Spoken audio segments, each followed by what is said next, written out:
Malcolm Vescari slammed 40 pages onto the desk, so hard the coffee cup rattled. Explain this, his voice didn't rise. It never did. That was the terrifying part.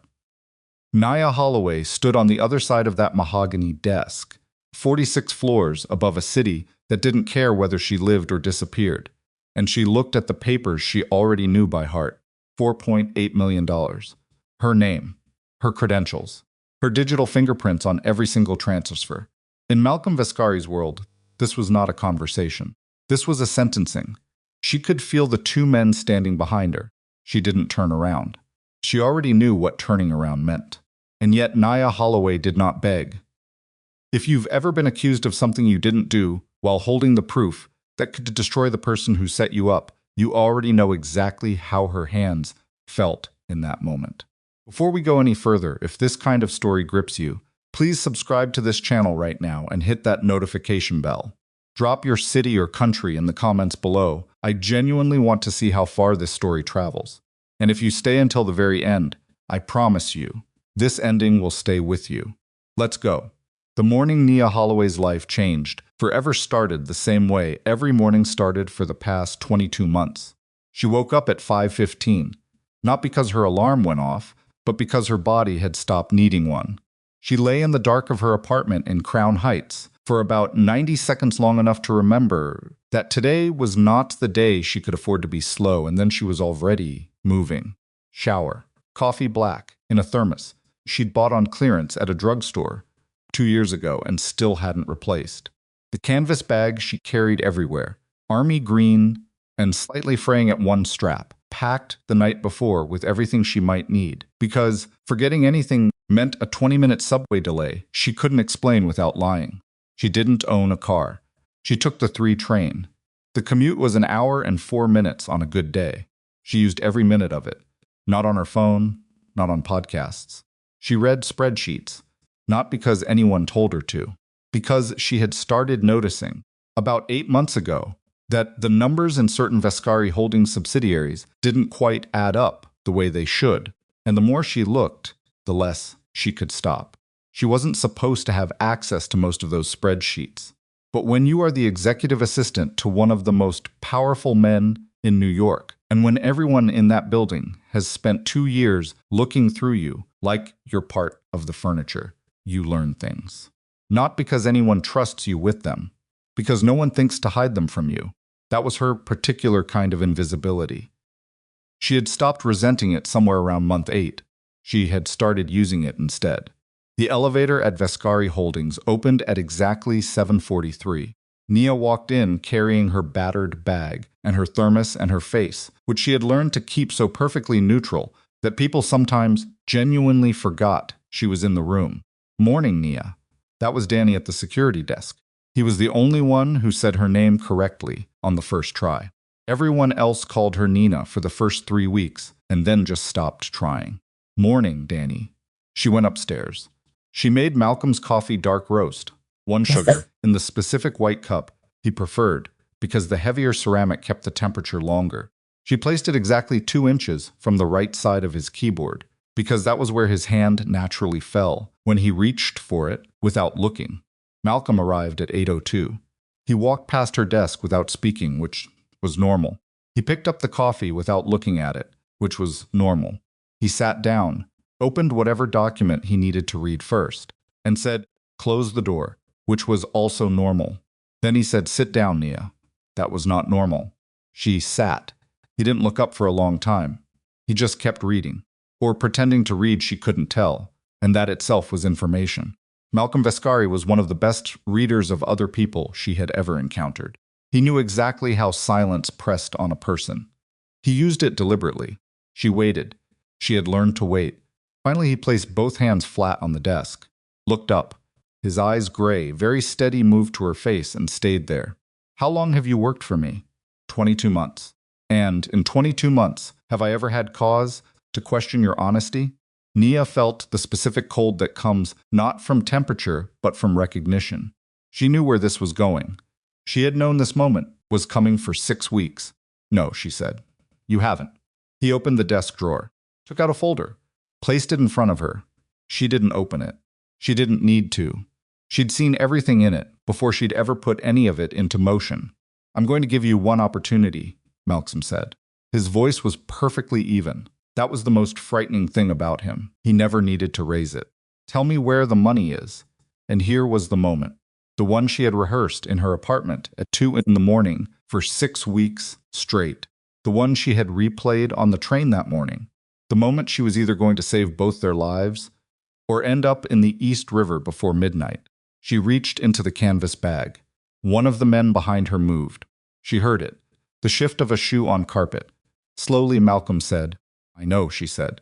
She brought out the encrypted drive. Set it on the desk beside his folder. Her hand was not shaking. She had promised herself it wouldn't shake, and it didn't, which was either willpower or adrenaline, and she wasn't sure it mattered which. She looked directly at him. "You have a traitor inside your family," she said, "and tomorrow night, that traitor plans to kill you." Malcolm's expression did not change. Not one muscle moved. That was how she knew she had his complete and absolute attention. "I didn't steal your money," Nia said. "I moved it before they could use it to pay for your murder." The room was so quiet she could hear the rain on the windows 46 floors down. Malcolm looked at her for a very long time. Then he said, "Talk." So she talked. She had thought about how to begin this part 100 times, and she had always come back to the same place, not the beginning she'd discovered, but the beginning she'd been handed. The tiny crack in the wall that she had almost overlooked 8 months ago. A Thursday, she'd been cross-referencing expense reports for a Vescari Holdings subsidiary called Meridian Coastal LLC, not because anyone asked her to, but because one of the junior accountants had asked her to pull a signature page from a previous filing, and the numbers on the cover sheet had been slightly off from what she'd seen in an earlier document. Probably a typo. Probably nothing. She'd almost let it go. But she hadn't let it go, and that was the entire story, really. Nia Holloway did not let things go. The discrepancy was $11,000. In the context of Meridian Coastal's overall ledger, that was noise. Rounding error. The kind of thing that got corrected in the next quarter, and no one ever thought about again. Except it wasn't a rounding error. It was a payment.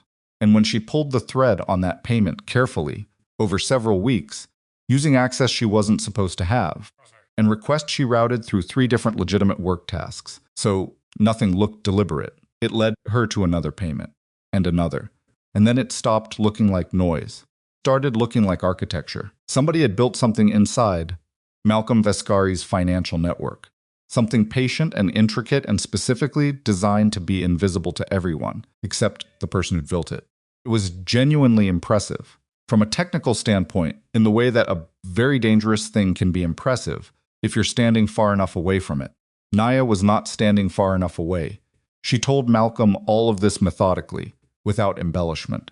She had learned early in her career that the fastest way to lose a powerful man's attention was to tell him a story.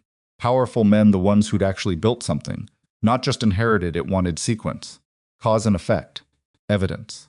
Malcolm didn't interrupt her once. When she described the shell company network, she'd uncovered 7 companies, 4 different jurisdictions, connected by nominee directors and layered ownership structures that officially had nothing to do with each other. She watched his jaw tighten. Just slightly. Just enough. "Who built it?" he asked. She told him she would get there. She needed him to understand the mechanism first, because without the mechanism, the name wouldn't make sense. And she needed it to make sense, because when she told him the name, he was going to want it to be wrong. She pulled out the drive, asked for his laptop. He turned it toward her without hesitation, which told her something he was past, the point of wondering whether to trust her. He had moved into the mode where he needed information faster than he needed to be careful. That was both useful and slightly worrying, because Malcolm Vescari operating on urgency was a version of him she'd only read about. She plugged in the drive, opened the first set of files. 6 months ago, she said, someone inside your organization began making payments to a private security contractor registered in Cyprus. Payments were disguised as consulting fees for a Vescari Holdings real estate project that doesn't actually exist. Malcolm leaned forward. "The contractor doesn't exist either," Nia continued. "At least not legitimately. When you trace the corporate registration, it circles through two shell companies to a payment processor used specifically by, she paused, not for effect. Because even now, saying it out loud still felt like stepping off a ledge. The Dragovic network. The silence that followed was the particular kind that happens when a piece of information lands so hard that the person receiving it needs a moment to absorb the impact before they can respond. You're telling me someone inside my organization is paying Anton Dragovic's people, Malcolm said. I'm telling you someone inside your organization hired Anton Dragovic's people, Nia said. There's a difference. This isn't a protection arrangement or a back-channel business deal. Payments are sequenced for a specific event, a single engagement. She looked at him steadily. They're paying for a hit, Malcolm, and the timeline based on the final payment installment puts the completion date at tomorrow night. The gala. She didn't say it. She didn't have to. She watched him get there himself. The Vescari Children's Foundation Gala. Every year, the most visible public event Malcolm's organization held. Hundreds of guests, journalists, city officials. The kind of event where a chaotic incident could be explained 10 different ways before anyone started asking the right questions. Who, he said. Just the one word. Quiet as a door closing. Nia scrolled to the next file. Bank records. A family trust registered in New Jersey. And the name on that trust was the name that had kept her awake for the better part of 3 months, because she had checked it 17 times before she let herself believe it. Victor Serrano. She watched Malcolm's face. She had been dreading this part most of all, not because she thought he'd disbelieve her. The evidence was too complete for disbelief, because of what disbelief would feel like before acceptance arrived. Because Malcolm Vescari had known Victor Serrano for 36 years. Victor had attended Malcolm's father's funeral. He had been at the hospital when Malcolm's youngest sister was born. He was the person Malcolm called after the worst night of his life, the one nobody in that building was allowed to discuss. Watching someone understand they have been betrayed by the person they trusted most is not something you forget. It doesn't look the way movies make it look. It's much quieter, much worse. Malcolm looked at the files for a long time. Show me everything, he said finally. His voice was unchanged. That steadiness Nia had come to understand was not composure. It was the thing underneath composure, the bedrock. She showed him everything. It took 2 hours and 20 minutes. During that time, she walked him through the complete financial architecture of the conspiracy, how Victor had used Edwin Caruso, Malcolm's chief legal counsel, to construct the shell company network, how the payments to the Dragovic contractors had been routed and disguised, how the stolen $4.8 million wasn't random, but specifically calibrated to cover operational costs, contractor fees, and a series of post-assassination transfers that would have quietly redistributed significant pieces of Vescari territory within 72 hours of Malcolm's death. It was not, Nia explained, a simple murder for hire. It was a corporate acquisition. Victor and his partners intended to dismantle Malcolm's organization and absorb the profitable pieces. The gala was chosen specifically because the chaos of a public attack would give them time to execute the financial transfers before anyone realized what was happening. And Nia had been designed to absorb the blame. Her credentials had been used because she was the easiest person in the building to make disappear after the fact. No family in the city, no powerful connections. A quiet woman who kept her head down and did her work, and whom no one would go to extraordinary lengths to defend. Evidence against her was so thorough, it had clearly been constructed over months, a parallel shadow trail that mirrored her actual access, but redirected it toward criminal purpose. Whoever had decided to use her as the scapegoat had been paying very close attention to her, had watched her work, had understood exactly how she moved through the organization, what she could access, what her normal behavior looked like. That, more than anything, was what had made her hands cold on the train that morning. Not the danger, the specificity of having been studied. They knew everything about how I worked, she said, which means someone watched me for a long time before they built this. Malcolm's eyes had not left her face for the better part of the last 40 minutes. Derek Sloan, he said. Nia went very still. She had not reached that part yet. She'd been building toward it, holding it back because Derek Sloan was a different kind of revelation from Victor Serrano. Victor was the architect. Derek was the person who had turned the locks. You already knew? She asked. I suspected something wrong with my security rotation. 6 weeks ago, Malcolm said. I didn't know what or who. I didn't have a mechanism. He looked at her. You have a mechanism. She did. Derek Sloan, Malcolm's head of security, 12 years of loyal service, decorated record, the man who controlled every protection protocol in Vescari Holdings, had been quietly, methodically altering security rotations for the past 3 months. He'd created a 90-second window in the gala coverage that would appear in every log to be a standard shift change, a window during which Malcolm would move through a specific corridor, a window during which 4 separate protection protocols would be simultaneously inactive. 90 seconds was enough. More than enough. How much of this does Victor know you found? Malcolm asked.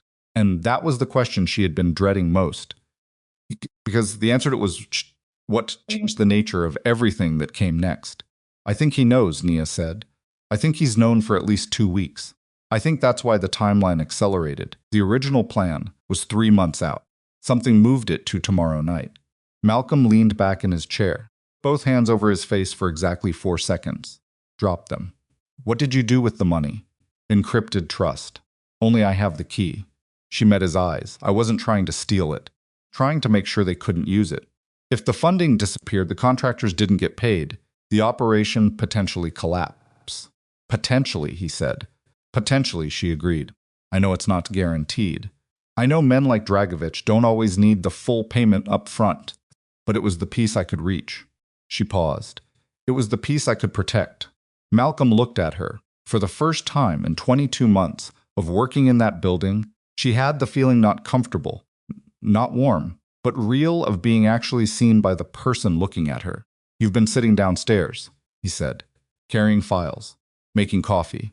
Yes, quietly building a parallel investigation into a conspiracy that was designed to kill me and frame you. Yes. Alone, yes. A long silence. Why didn't you run, he asked. Nia had asked herself that question approximately 400 times over the past 6 months. She had good answers, and she had true answers, and they were not entirely the same answers. Because running looked guilty, she said. And because she stopped, looked at the rain on the window, looked back, because this was wrong, what they built, what they planned. And I had the ability to do something about it, and I don't really know how to watch something wrong happen and just walk away from it. Malcolm said nothing for a moment. Then we have less than 24 hours. Yes, Victor knows the evidence exists. I think so. Which means tonight he moves. Yes. Malcolm stood. He moved to the window, the one overlooking the rain-soaked city, 46 floors down, and stood with his back to her for a long time. When he turned around, something had shifted in his face. Not softened. Clarified. The way a man looks when he has finished deciding something and doesn't need to revisit the decision. Tell me what you need, he said. Nia exhaled. Just once. Quietly. The first real breath she'd taken all morning. Time, she said. And someone you trust enough to handle Victor when I show you the last piece. Malcolm's expression shifted in a way she couldn't quite name. The last piece, he repeated. There's one more name, she said. Someone inside your security division who isn't Derek. Someone who's been feeding schedule information to Victor's team for the past month. She paused. I haven't been able to confirm it yet. I needed access to one more system, and I didn't want to pull it until I was sitting in front of you.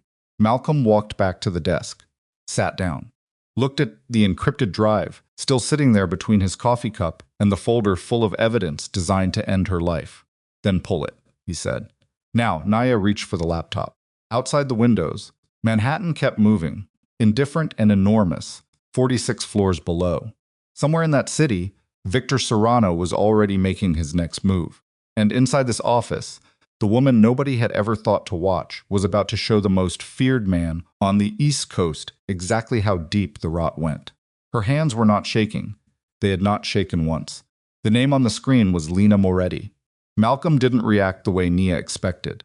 She had braced herself for another version of the Victor moment, that terrible stillness, that compressed grief, wearing the mask of calm. Instead, Malcolm just looked at the name for a long time. And then he said, How long? The first data pull I can confirm is 11 weeks ago, Nia said. Venue schematics, guest list drafts. the preliminary security coverage map for the gala. She pulled up the file. All of it went to a private email account that traces back to a forwarding chain ending at a server the Dragovic network uses for operational communications. Lena has worked logistics for this organization for 9 years, Malcolm said. I know. She coordinated my sister's wedding. I know that too. He stood up from the desk and walked to the window again. This time he didn't stand there, looking thoughtful. He stood there the way a man stands when he's trying to decide how angry he's allowed to be and whether the anger is going to help him or wreck him. Nia waited. Who else knows what you've found? He asked, without turning around. No one. I've worked alone the entire time. No one helped you pull the system access? Did it myself. Slowly. Over 8 months.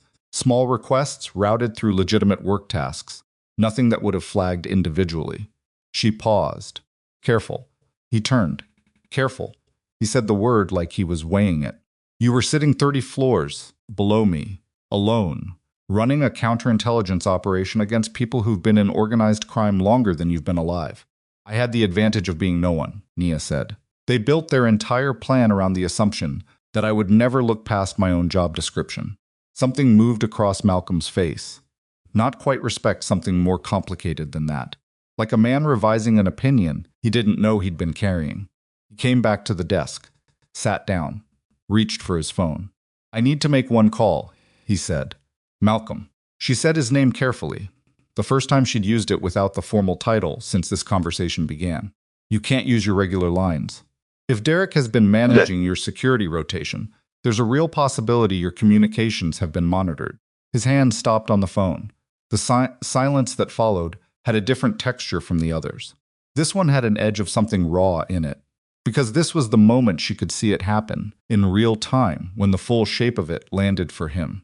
Not just the betrayal, the scope.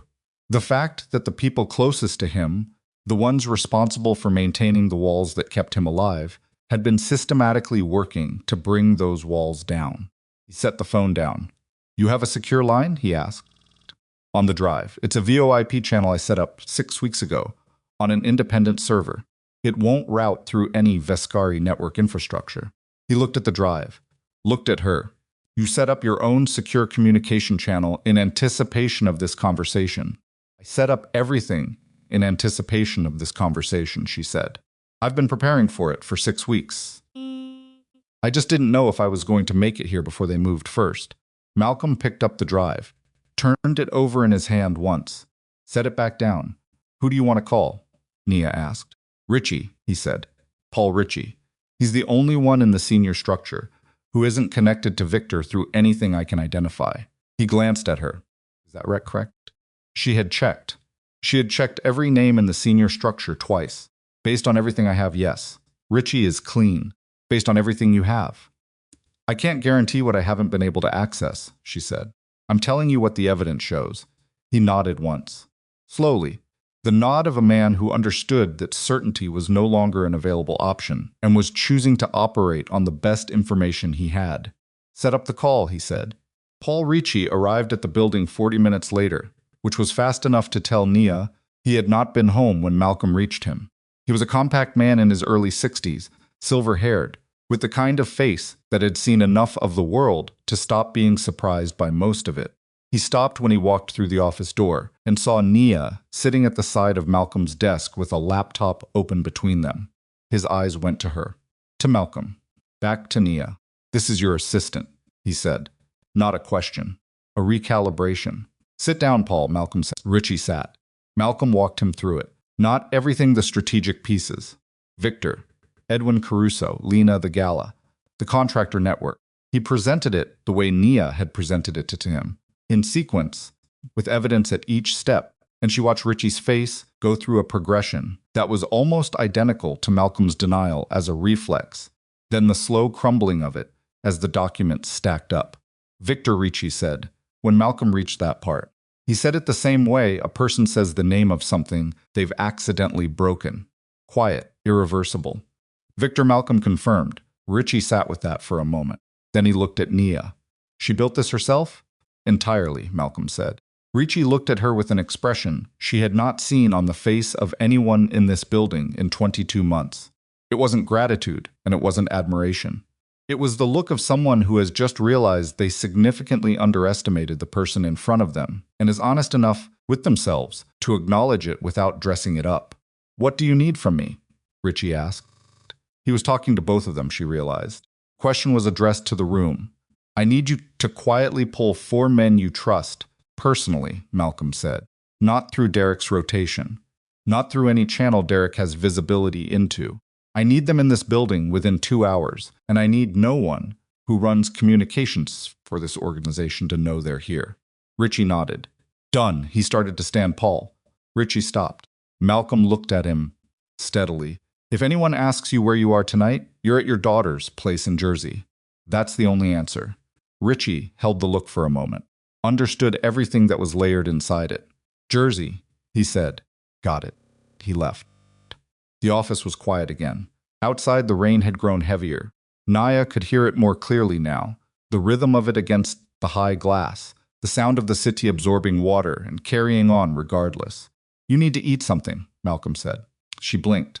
Of all the things she expected him to say next, that was not in the list. "I'm fine."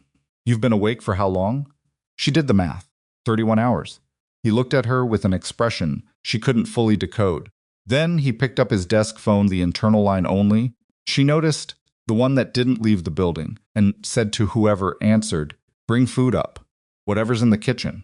And coffee." He paused. "Black. 2 cups." He set the phone down. Looked at her. "2 cups," she said. "I haven't slept either," he said.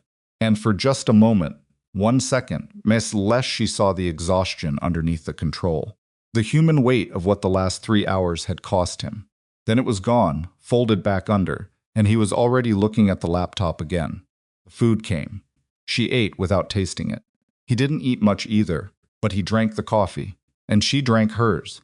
And for about 20 minutes, the two of them worked side by side in a silence that had stopped being adversarial and become something else, something she didn't have a clean word for, but that felt, oddly, like the most functional working relationship she'd had in her professional life. She was pulling additional financial records when the first problem arrived. It came as a knock. One of Malcolm's men, Torres, young, quick-eyed, opened the door without waiting and said, "We have a situation downstairs." Malcolm looked up. Define situation. "The contractor Dragovich placed in the building last month. The one we've been carrying as a maintenance subcontractor on 6. Torres paused. The pause was its own kind of answer. "He's dead. Found him in the service stairwell 20 minutes ago." The temperature of the room dropped. Nia set down her coffee cup. Malcolm stood up slowly. "How?" "Clean. 1 shot. Suppressed, based on the entry, because nobody heard anything." Torres kept his eyes on Malcolm. "His phone is gone. So is the secondary device we didn't know he had until we found the charging cable still in his jacket pocket." Malcolm said nothing for a moment. Nia was already thinking through the implications, and they were all bad.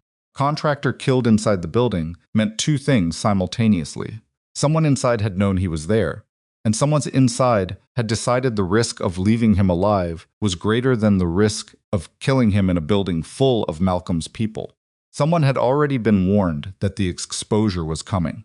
"Victor knows," she said. Both men looked at her. "The contractor was the link between the payment network and the operational team," she said. "If Victor found out he'd been identified, or if he suspected the financial trail was about to be exposed, the first move is to cut the link. Eliminate the person who could be questioned." She looked at Malcolm. "He's not waiting for tomorrow night anymore. He's already moving." Malcolm looked at Torres. "Where's Victor right now?" "Last check-in. Put him at his townhouse in the 60s. "But that was 90 minutes ago." Torres stopped. "Before what?" Another pause, shorter this time. "Before we lost the secondary coverage on his location. The 2 men we had running passive surveillance on the street outside his building reported a signal interruption about 40 minutes ago. We haven't been able to re-establish contact." Malcolm's jaw was tight enough that she could see the line of it from where she sat. "Derek," he said. Torres looked at the floor briefly, then back up. "It's the most likely explanation for the coverage gap." "Yeah." "Pull Derek in," Malcolm said. "Right now. I want him in this building, in a room I can lock, within the next 30 minutes. Tell him I need a security briefing for the gala. Tell him whatever you need to tell him. But get him here. And if he doesn't come, then that's its own answer, Malcolm said. Moved. Torres moved. Derek Sloan arrived at 37 minutes. He walked in looking exactly the way a man looks when he's been told there's a routine meeting and believes it jacket straight, expression professional. The particular ease of someone who thinks they're still controlling the narrative. He was 51, ex-military, built like a man who had never stopped treating his body as operational equipment. He'd run Malcolm's security for 12 years. He knew every corner of this building, every protocol, every person. He knew all the wrong things. Nia now understood. He'd used all of them. He stopped when he came through the door and saw Nia at the desk beside Malcolm with the laptop and the files and the particular arrangement of evidence that clearly wasn't a gala briefing. She watched him decide in real time, watched him calculate the angles, watched him choose. He chose wrong. "What is this?" he asked. Still calm. The tone of a man who hasn't decided yet whether to be confused or offended. He was performing a character. She could see the performance from 10 feet away. "Sit down, Derek," Malcolm said. "I'd rather stand." That wasn't a preference I was offering you. Something shifted in Derek's face. The performance cracked, just slightly. He sat. Malcolm placed a single document on the desk in front of him. Nia had printed it 20 minutes ago, during the window between Torres leaving and Derek arriving. It was the security rotation modification log, 3 months of altered schedules, each changed small enough to be unremarkable in isolation. All of them together, creating the 90-second window at the gala. Derek looked at it. "I need you to explain that to me," Malcolm said. The silence that followed was 6 seconds long. Nia counted. "Scheduling adjustments," Derek said. "Standard pre-event optimization. 6 different rotations," Malcolm said. "All modified within the same 72-hour window at the gala venue. All creating the same gap at the same location at the same time." He leaned forward slightly. "Explain that to me." Derek said nothing. "The contractor in the service stairwell on 6, Malcolm said. "Did you know he was there?" Still nothing. "Derek," Malcolm's voice dropped. Just slightly. The drop was worse than any rise would have been. "I have known you for 12 years. I need you to talk to me right now." And something happened that Nia had not expected. Derek Sloan's face broke. Not in a dramatic way. Not in the way that gets written up in accounts of confrontations like this one. It was small and terrible, the specific collapse of a man who has been holding something very heavy for a very long time and has just run out of the strength to keep holding it. His shoulders went first, then his jaw. He put one hand over his mouth briefly, lowered it, and when he looked at Malcolm, his eyes were wet. "He had my daughter," Derek said. The room was very still. "He had financial documentation that would have destroyed my son's career. Federal exposure, the kind you don't come back from. He'd been building it for 2 years. Patient as hell. I didn't even see it coming until he sat across from me at dinner one night and laid it out like it was a business conversation." Derek's voice was steady but barely. "He told me what he needed. He told me what happened to people who said no. And he stopped, looked at his hands. I told myself I could minimize the damage, that I could give him the minimum he needed and keep everyone else safe. You gave him enough to get me killed," Malcolm said. "I know." Derek's voice dropped to almost nothing. "I know what I did." "The coverage gap," Nia said. Both men looked at her. She kept going, because the timeline was still moving and emotion, however real and however deserved, was a luxury they didn't have in full right now. "The gap you created in the gala coverage. Can you reverse it before tomorrow night?" Derek looked at her for the first time. Really looked, the way no one in this building did. He seemed to be recalibrating who she was in real time, the same way Richie had. "Yes," he said. "I can rebuild the rotation. It'll take 2 hours." "Do it," Malcolm said. "Now." "Here." He gestured toward the conference table at the side of the room. "Torres stays with you. You don't make any calls I can't hear. You don't reach anyone outside this building." He paused. "And when this is over, Derek, you will tell me everything. Every conversation, every instruction, every person Victor used to reach you. All of it." Derek nodded. He looked hollowed out. Like the version of him that had walked in the door had been replaced by something older and rawer. Malcolm. Derek said his name with a weight that was almost unbearable to hear. "I'm sorry." Malcolm looked at him for a long moment. Whatever was happening inside him was not visible on his face. But Nia could see his right hand, where it rested on the desk, and his fingers pressed flat against the surface, with a force that left white at the knuckles. "Get to work," Malcolm said. It was almost midnight when Nia's phone buzzed. Not her regular phone. The secondary device she'd been carrying for 6 weeks of prepaid, running through the same independent server as the VoIP channel she'd set up on the drive.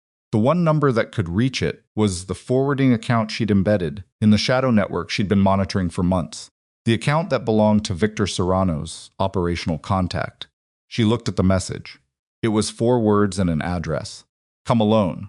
Queen's Warehouse." Her hands, which had not shaken all morning, did not shake now either. But her breath went tight in her chest, in a way that had nothing to do with surprise and everything to do with the recognition of a choice being forced. She looked up. Malcolm was across the room with Richie, going over the revised security layout. Derek was rebuilding at the conference table. Torres stood against the wall, with his arms crossed and his eyes on Derek. Nia looked at the message again. Victor knew. He knew the money was gone. He knew the exposure was coming, and rather than cut his losses and disappear into the kind of international infrastructure that men like him kept precisely for this eventuality, he had sent her a message. He still wanted the drive. More than that, he wanted the encryption key that only existed in her head. The key that unlocked the trust, holding $4.8 million and the entire evidentiary record of his conspiracy. Without that key, the money was inaccessible, and the evidence was unassailable. He needed her specifically. That was the only reason she was still breathing. She stood up. Malcolm. He looked up from the table. Read her face. Crossed the room in 6 steps. She showed him the message. She watched something move through him, fast and dark, and controlled before it could surface completely. He took the phone out of her hand. Read the message twice. Looked up. "No," he said. No, the word was absolute. No negotiation built into it. "This is a trap, and you know it's a trap." "I know it's a trap," she said. "I also know what it means that he's reaching out directly. He's scared, Malcolm. Scared men in his position don't run. They tighten their grip. He thinks if he has me, he has leverage to reconstruct what he's lost." "He's right," Malcolm said, with a flatness that took her a moment to understand. "Which is exactly why you're not going anywhere near that address." Richie had come over. He looked at the phone. Said nothing. "We can use it," Nia said. "If he's focused on the warehouse, his extraction team hasn't moved yet. It buys time. Or he's already moved his extraction team, and the warehouse is a distraction designed to do exactly what you just suggested. Make us believe we have time when we don't." Malcolm held the phone out and away from himself, set it on the desk. "I've been in this world longer than you've been thinking about it. The moment you walk into that building, you lose every piece of leverage you currently hold. And if we don't respond, he makes his next move regardless." "Which is?" Malcolm looked at Richie, and in that look, in the specific way, the 2 men's eyes met and held and communicated something wordless, and heavy Nia understood that they had both already arrived at the same conclusion she had. If Victor was in communication, Victor was not at his townhouse. Victor had already moved.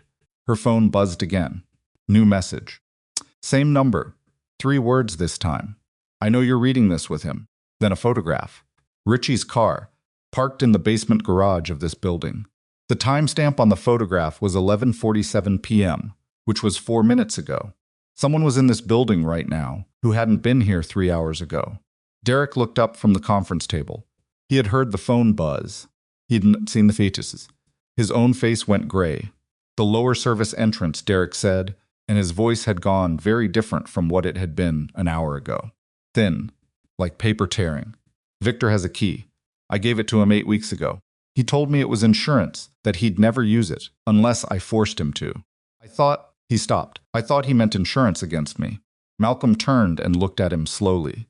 "He has a key to this building," Malcolm said. Quietly. Very quietly. Derek's hands were flat on the table. "Yes." For 3 full seconds, nobody moved.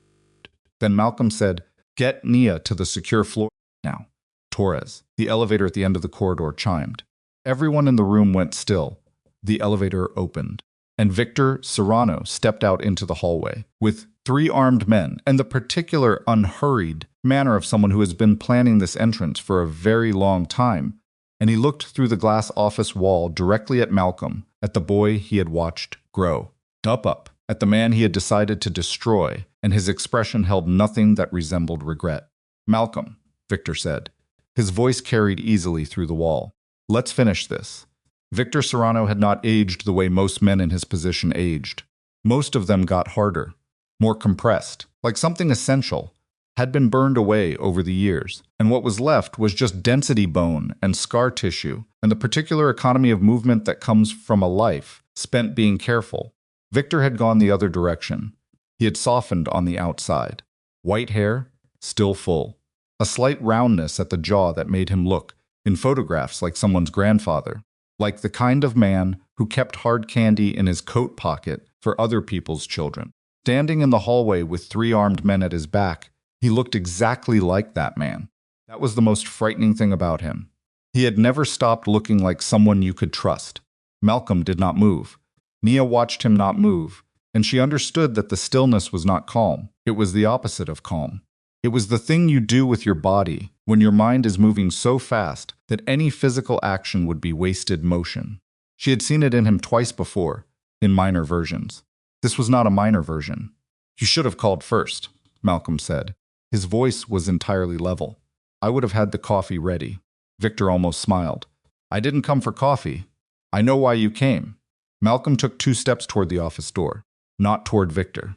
Just repositioning, putting himself between Victor's line of sight and the conference table where Derek sat, where the laptop was open, where the entire evidentiary structure of the past 8 months lived on an encrypted drive.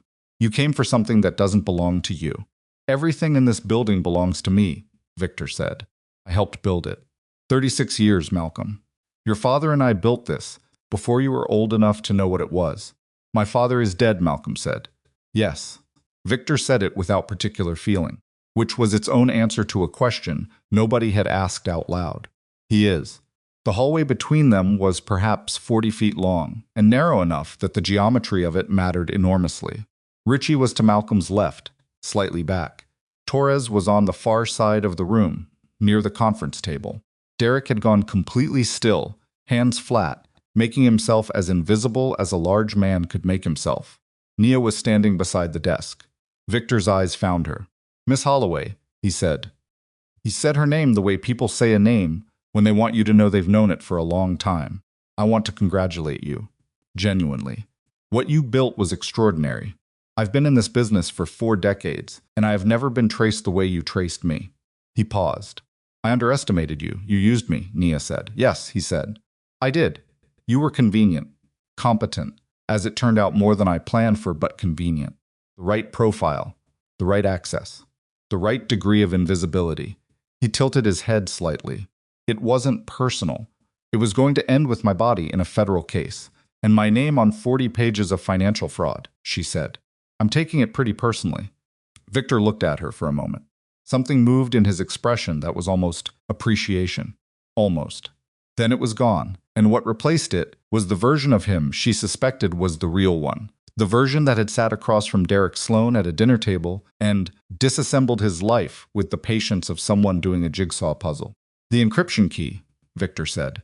He was talking to her, but he was watching Malcolm. "I want the key and I want the drive. Give me those 2 things and this ends cleanly. No one else in this building needs to be part of what happens next." "What happens next if I don't?" Nia asked. Victor looked at her directly for the first time.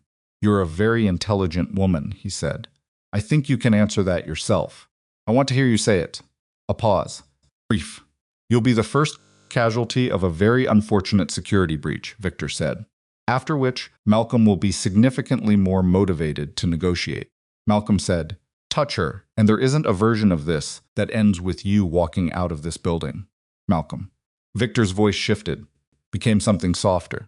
Something that was almost sad. Sad and might even have been genuine sadness of a particular kind, the sadness of a man who has decided something irreversible and has had long enough to make peace with it. "I watched you grow up. I was at the hospital when your mother—" He stopped himself. "I have no desire to hurt you. That has always been true. What I want is what I built, what I was owed, and never received." "You were paid," Malcolm said. The controlled quality of his voice had developed a fracture in it. very small. Nia heard it because she had spent 22 months learning to hear the things Malcolm's voice did when his face wouldn't. You were compensated fairly for everything you contributed. My father treated you as family. Your father treated me as an employee who happened to eat at his table, Victor said. And for the first time, the softness dropped and something harder came through. Something that had clearly been sitting underneath the surface for a very long time. There's a difference. And you know there's a difference. The three men behind Victor had not moved. They didn't need to. The message of their presence was sufficient. Nia counted them again. 3. Positioned staggered, the one on the left slightly forward. The hallway geometry meant Malcolm's men couldn't move on Victor without Victor's men moving first. It was a deadlock, designed by someone who had thought about it carefully. Victor had thought about everything carefully. That was the problem. The key, Victor said again. Back to Nia. Calm restored like a lake surface after a stone. Miss Holloway. Please. Nia looked at Malcolm. Malcolm looked at her.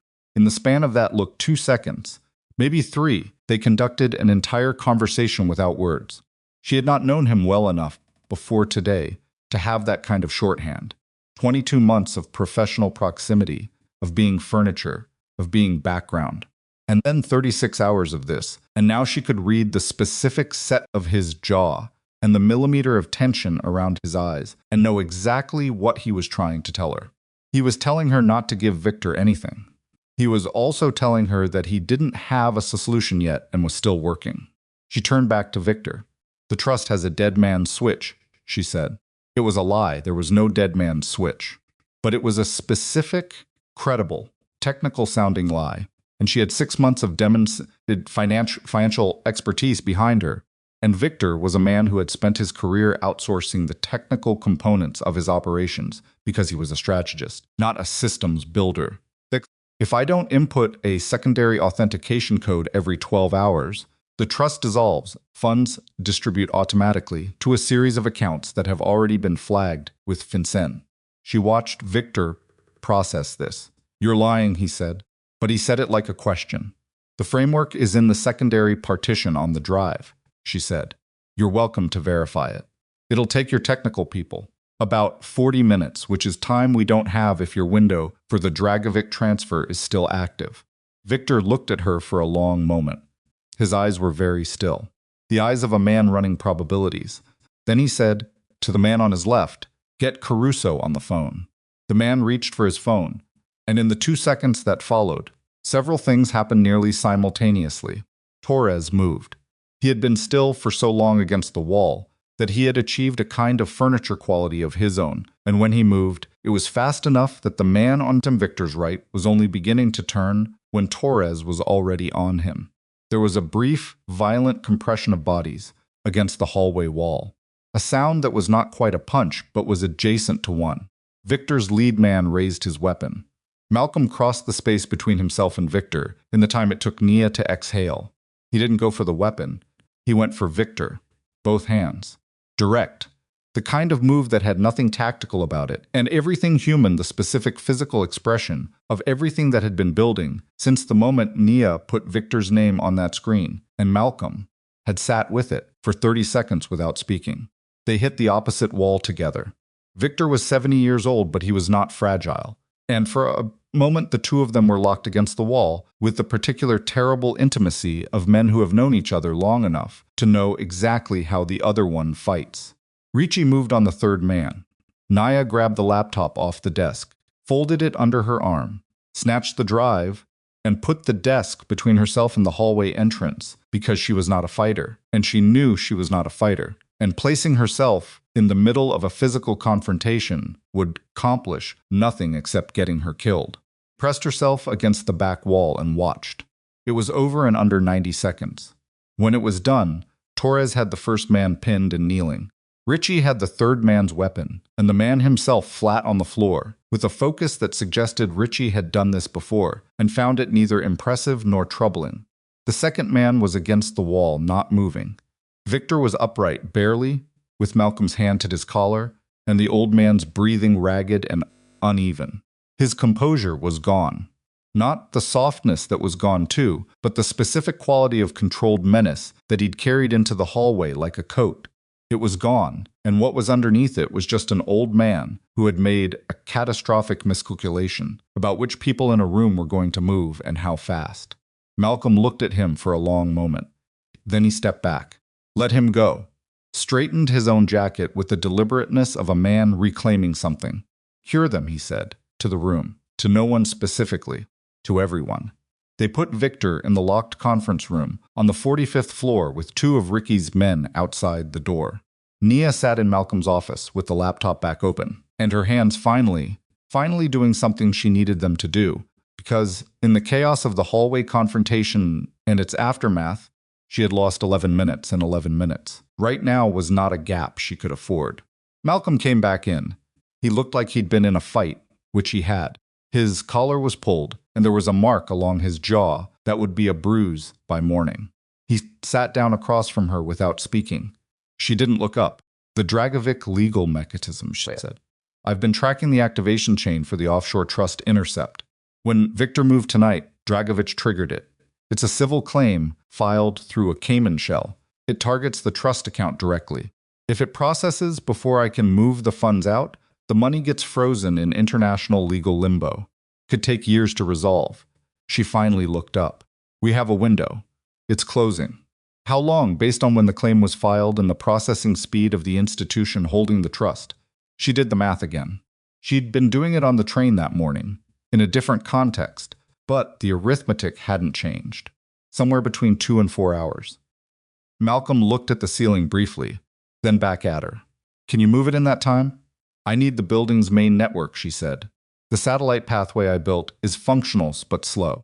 To move 4.8 million through a compliant channel before the claim locks the account, I need full bandwidth. Then use the main network. Someone has been flooding it. She turned the laptop toward him. Started about 20 minutes ago. Denial of service style attack on the internal routing. It's not external, it's coming from inside the building's own infrastructure. She paused. Which means there's someone in this building we haven't found yet. Malcolm stared at the screen. Then he stood up very quickly and walked to the door and said, Torres. Torres appeared. The server room on 12, Malcolm said. Who has access right now? Standard night rotation, Torres said. 2 tech staff, cleared personnel only. Stopped. Something shifted in his face. Caruso, he said. Edwin Caruso has authorized emergency server access as part of his legal compliance role. He can authorize personnel entry remotely. Edwin Caruso, who is not in this building, who is somewhere in the city with a phone and a remote access credential, and apparently the ability to throttle Vescari Holdings' entire network infrastructure from wherever he was sitting. Get into that server room, Malcolm said. Right now. I don't care what you have to do.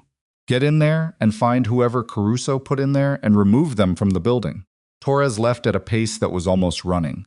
Nia was already pulling up the network monitoring panel. The data that came back was not good. The flooding was systematic and targeted, not trying to crash the system, just degrade it. Keep it slow enough that any large financial transfer would take too long to complete before a legal claim could process. It was elegant, in the specific way that Caruso's entire legal architecture had been elegant throughout this conspiracy. Precise. Designed to create a single outcome while leaving no obvious fingerprints. He planned for this, she said. He planned for everything, Malcolm said. He was standing behind her now, looking at the screen over her shoulder. Close enough that she could hear his breathing, which was still not entirely even from the confrontation in the hallway. What do you need? I need the network clear, she said. And then I need about 12 uninterrupted minutes. Torres gets into the server room. If he gets in there in the next 15 minutes and physically disviscort whatever device, Caruso planted, yes. I can probably thread it through. She paused. Probably. That's not a word I love right now. It's the most honest word I have. He put one hand briefly on the back of her chair. Not on her shoulder. Just the chair. The gesture of a man who wanted to do something and found the smallest acceptable version of it. Work, he said. She worked. 13 minutes passed. They were the longest 13 minutes Nia could remember, and she had a significant portion of the past 6 months experiencing long minutes. She had the transfer queued. She had the destination account, one of Malcolm's legitimate corporate subsidiaries, fully compliant, domestically held verified, and ready. She had the trust authentication loaded. What she didn't have was the network throughput to push it through before the Dragovich claim hit the processing threshold. The flood was still active, 72% degradation on the primary routing channel. The secondary channel was only marginally better. Her satellite pathway would take too long. She had run the numbers 4 times, and they came back the same every time. At current speeds, she needed 19 minutes for the transfer to complete. The window she had was somewhere between 9 and 13 minutes. The math did not work. She sat with that for a moment.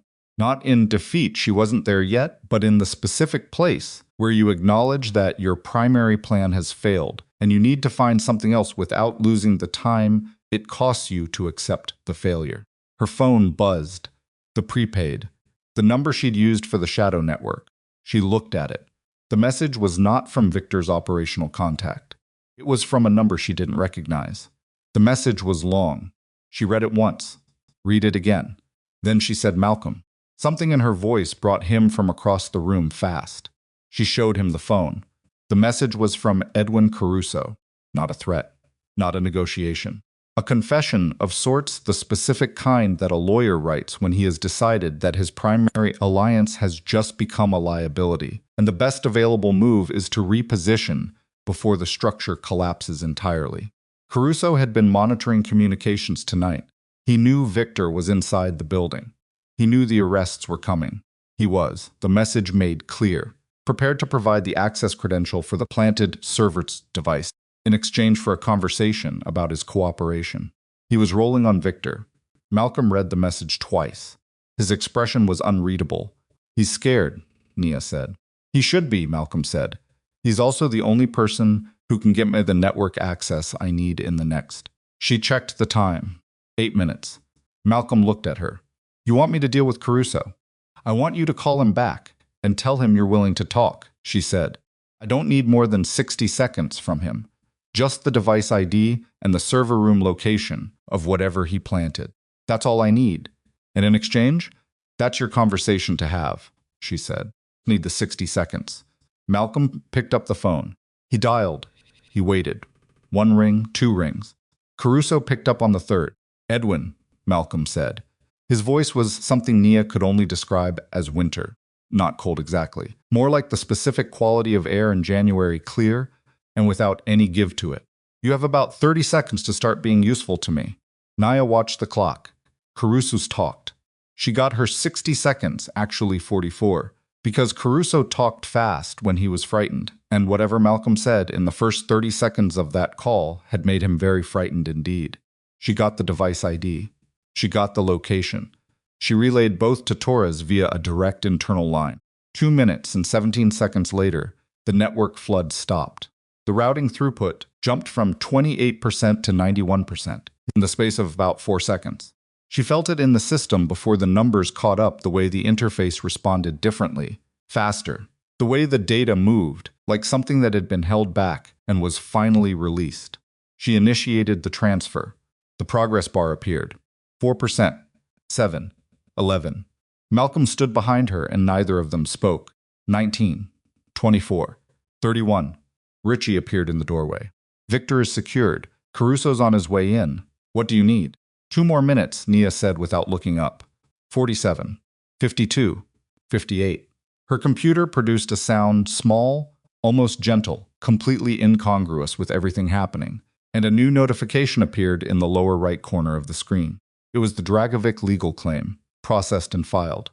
Targeting the offshore trust, the legal mechanism was active, and the account was now under international claim review, pending institution response. The transfer bar read 63%. The claim had arrived 11 minutes ahead of her most pessimistic estimate. Nia, Malcolm's voice. I see it, she said. She looked at the numbers. The transfer speed, the claim processing timeline.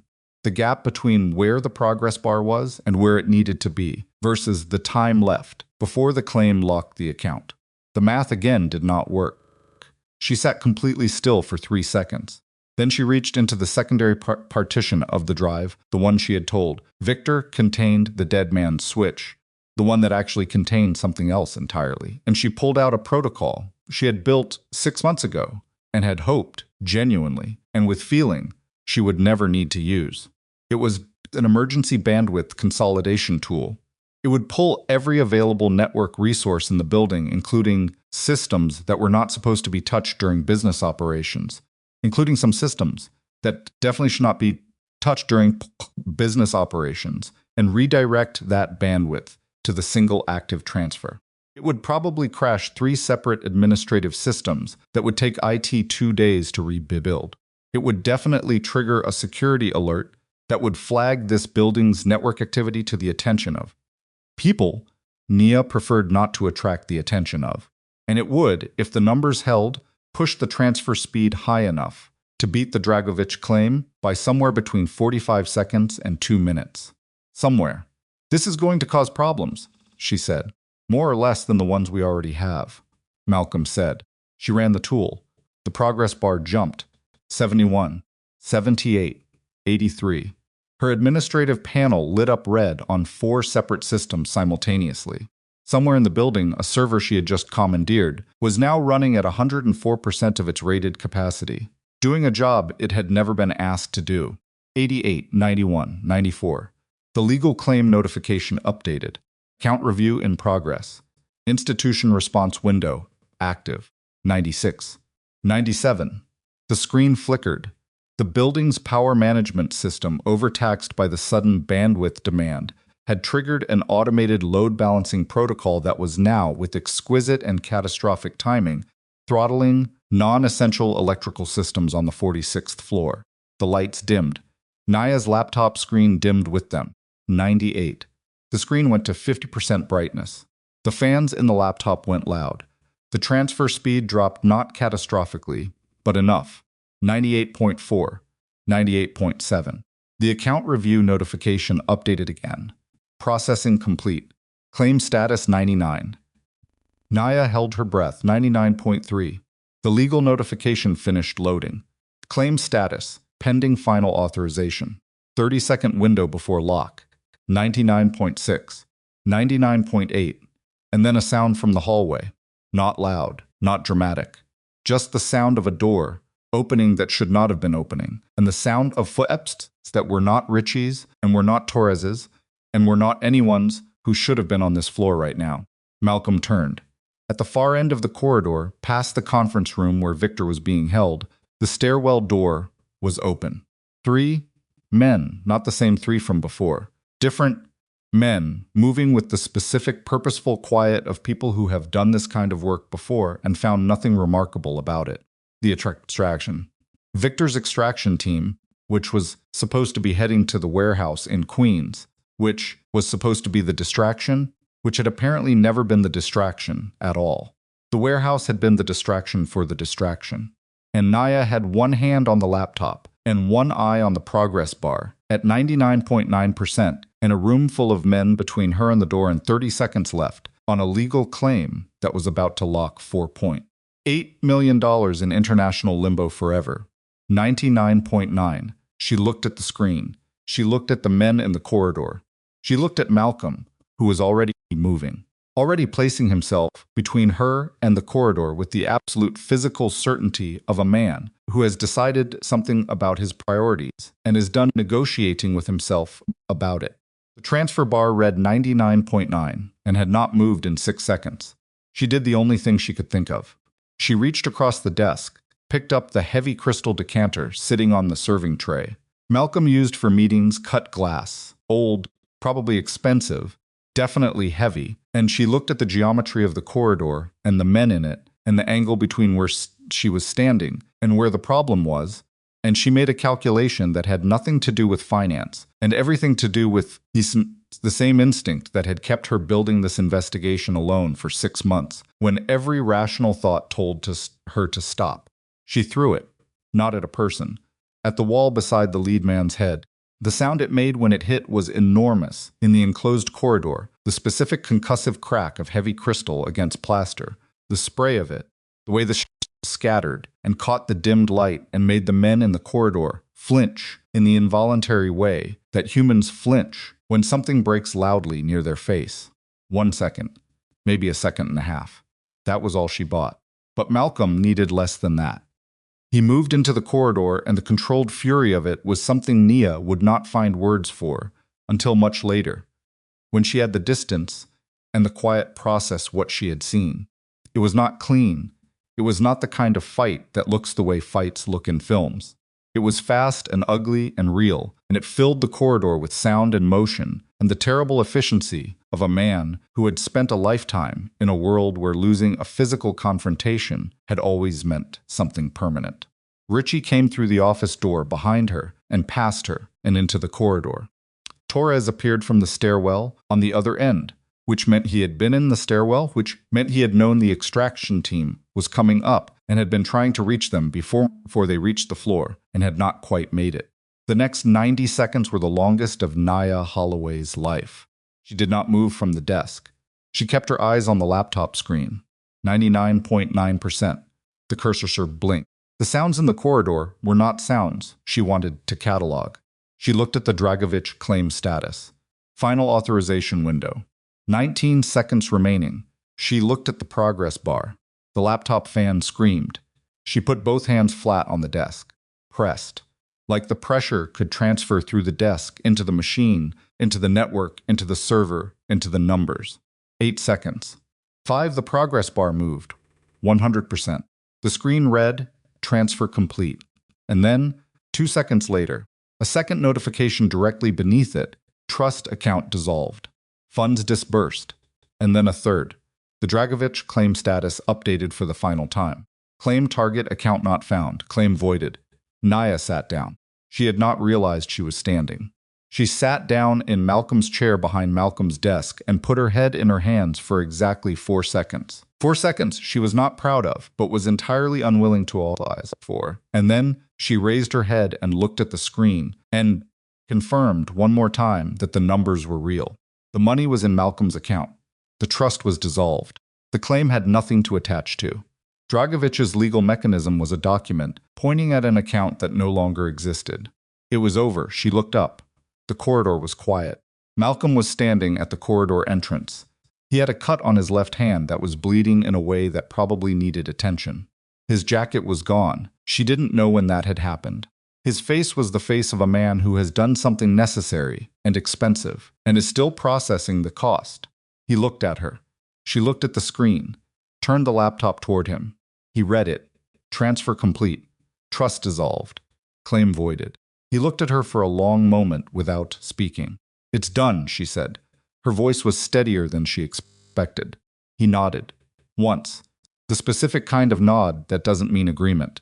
It means acknowledgement of something real. Victor? She asked. Security said. All of them. She looked at her hands. They were not shaking. They had not shaken once. But she noticed, for the first time, that they were cold. Outside the window, Manhattan moved in the rain. 46 floors below, enormous and indifferent, carrying on the way it always did, the way it would continue doing long after everything that had happened in this building tonight was finished and buried and gone. The money was safe. The traitors were captured.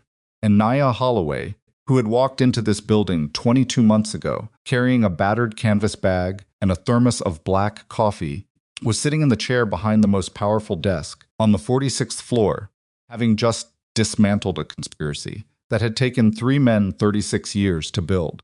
But Victor had said something in the hallway that she hadn't finished processing.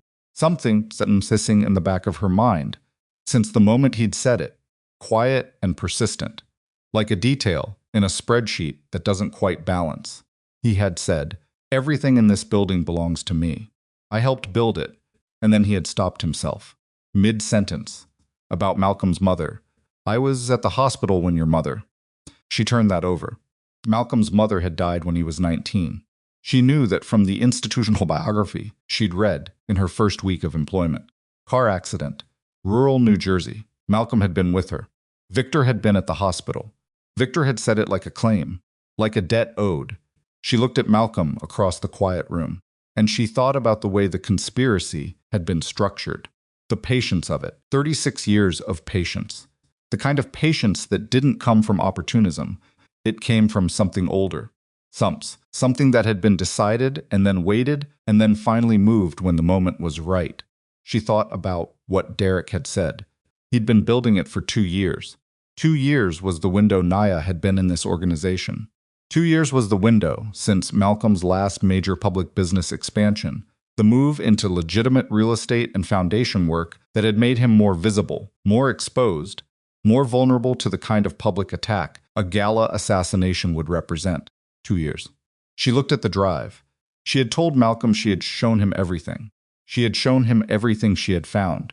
But there was one file she had pulled from the Shadow Network 3 days ago and had not yet had time to fully parse.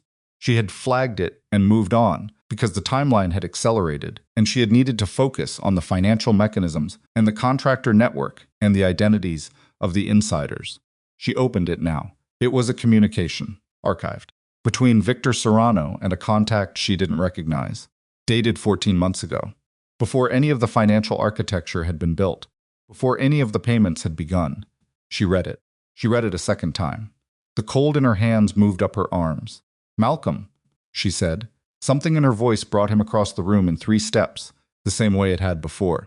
He looked at the screen. He read it. She watched his face. What she had found was not another co-conspirator.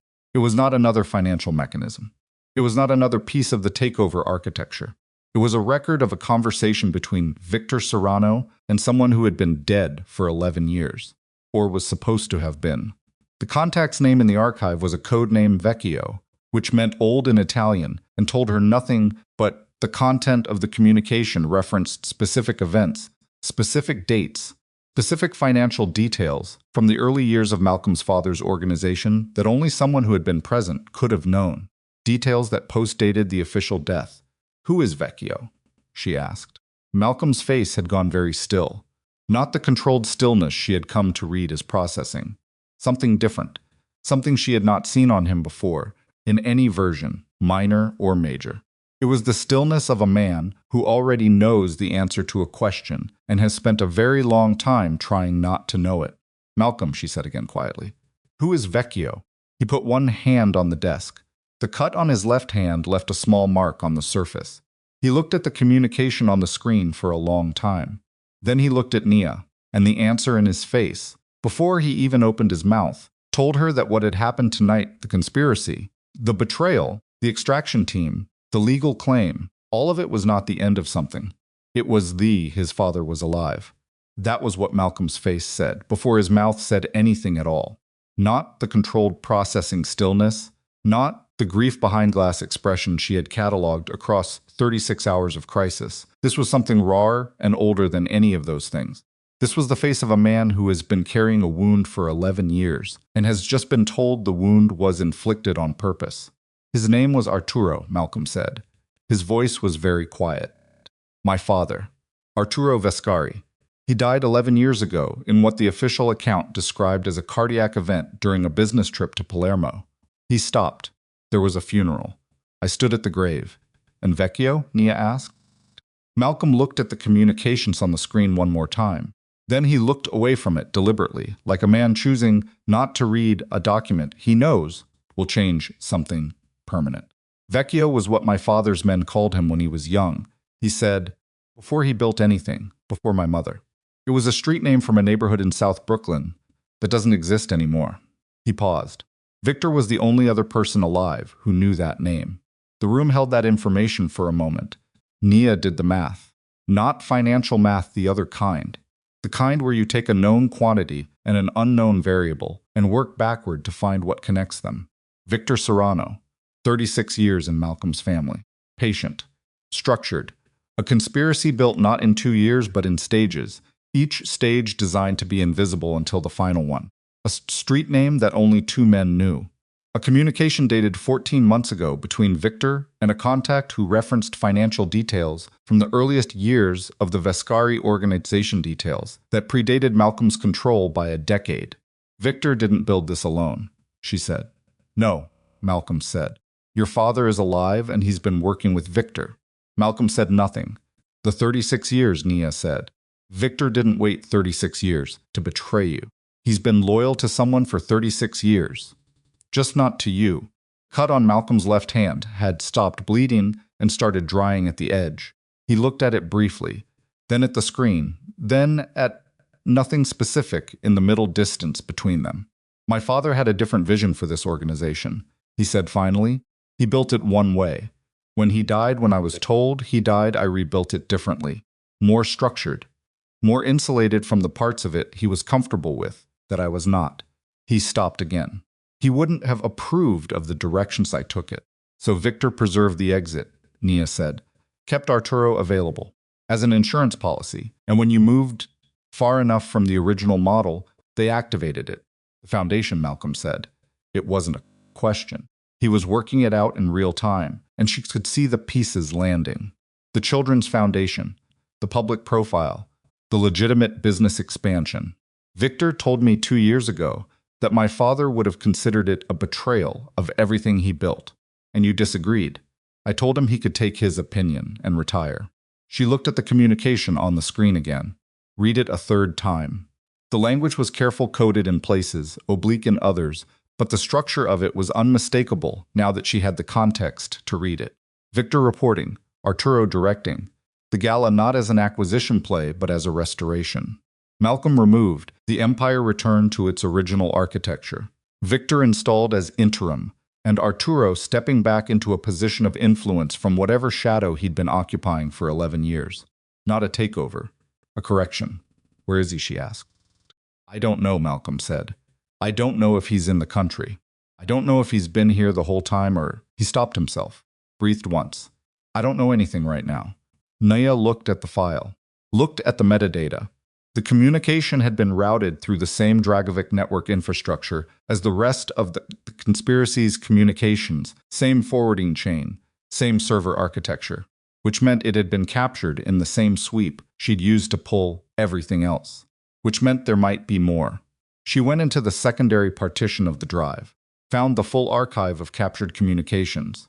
She had indexed everything by date and sender, but she hadn't finished parsing all of it. She'd pulled the critical identifiers and the financial records and the operational timeline and flagged the rest for later review, because later had always seemed like a reasonable assumption.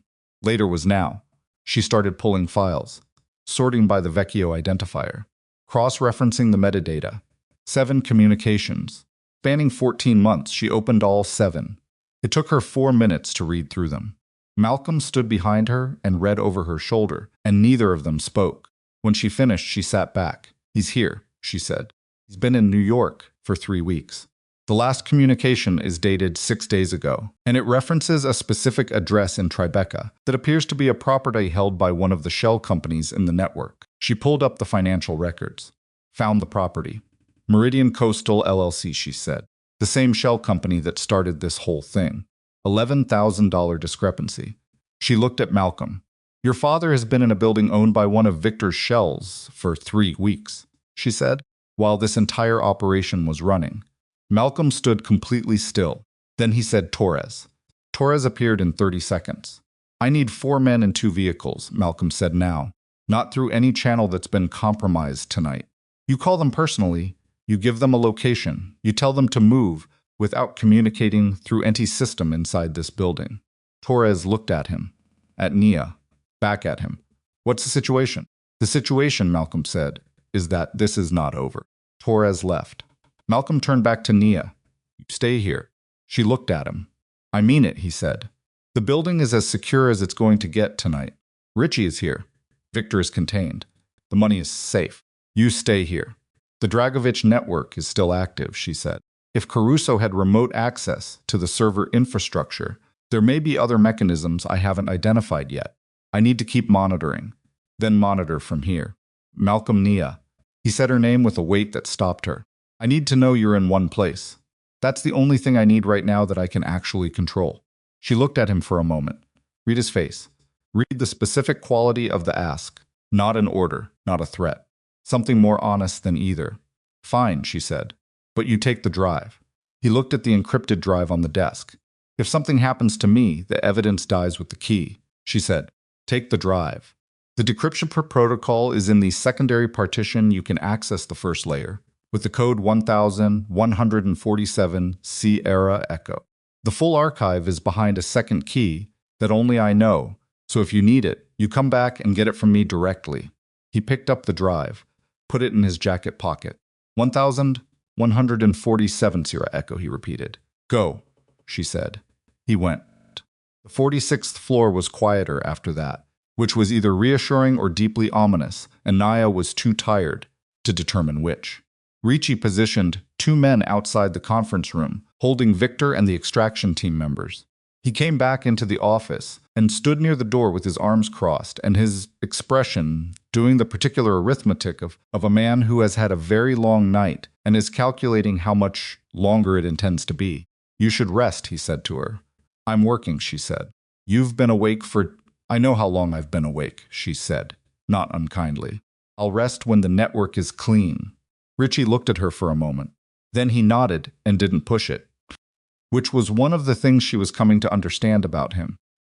He was a man who argued when argument was productive and stopped when it wasn't. She went back to the communications archive. The 7 Vecchio files had given her the address and the timeline. What she wanted now was the financial thread specifically. She wanted to know how Arturo Vescari had been funding his 11-year disappearance. Because a man in his position didn't vanish without infrastructure, without money, without a network of people maintaining that infrastructure on his behalf. She pulled the shell company records again, all of them, every entity she had mapped in the past 8 months. She started looking for the oldest layer. Malcolm's car was moving south on the West Side Highway when his phone rang. He looked at the screen. A number he didn't recognize, routed through what looked like a domestic cell carrier, but had the specific formatting of an international redirect.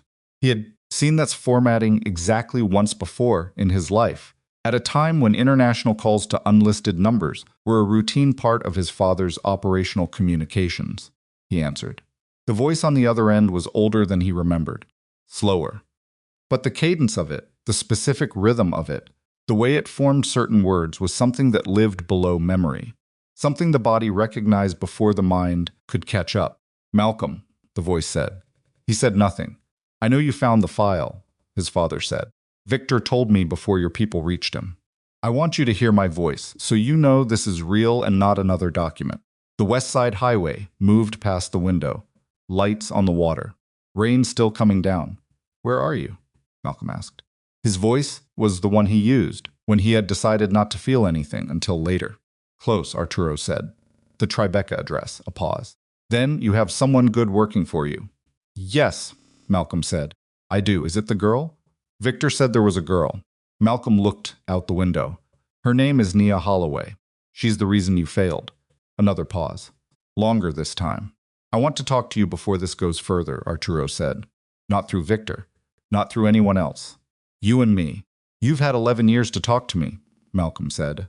I've had 11 years to watch you dismantle everything I built. I built something better. You built something softer. The voice was not angry. That was the terrible part. It was the voice of a man who was entirely convinced of his own position. The absolute certainty of someone who has had 11 years in a room, somewhere to refine his argument, and has never once had it challenged back. The foundation, the legitimate businesses, the public profile. You made us vulnerable, Malcolm. Everything that happened tonight happened because you made us a target.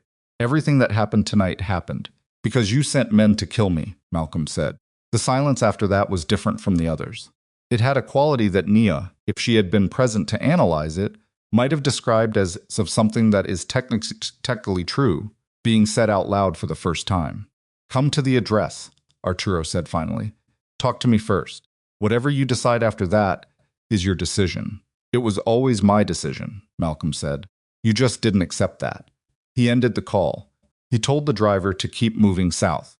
The building in Tribeca was a converted industrial property, 4 stories, ground floor commercial, residential above, the kind of building that had been worth very little 30 years ago and was worth an extraordinary amount now.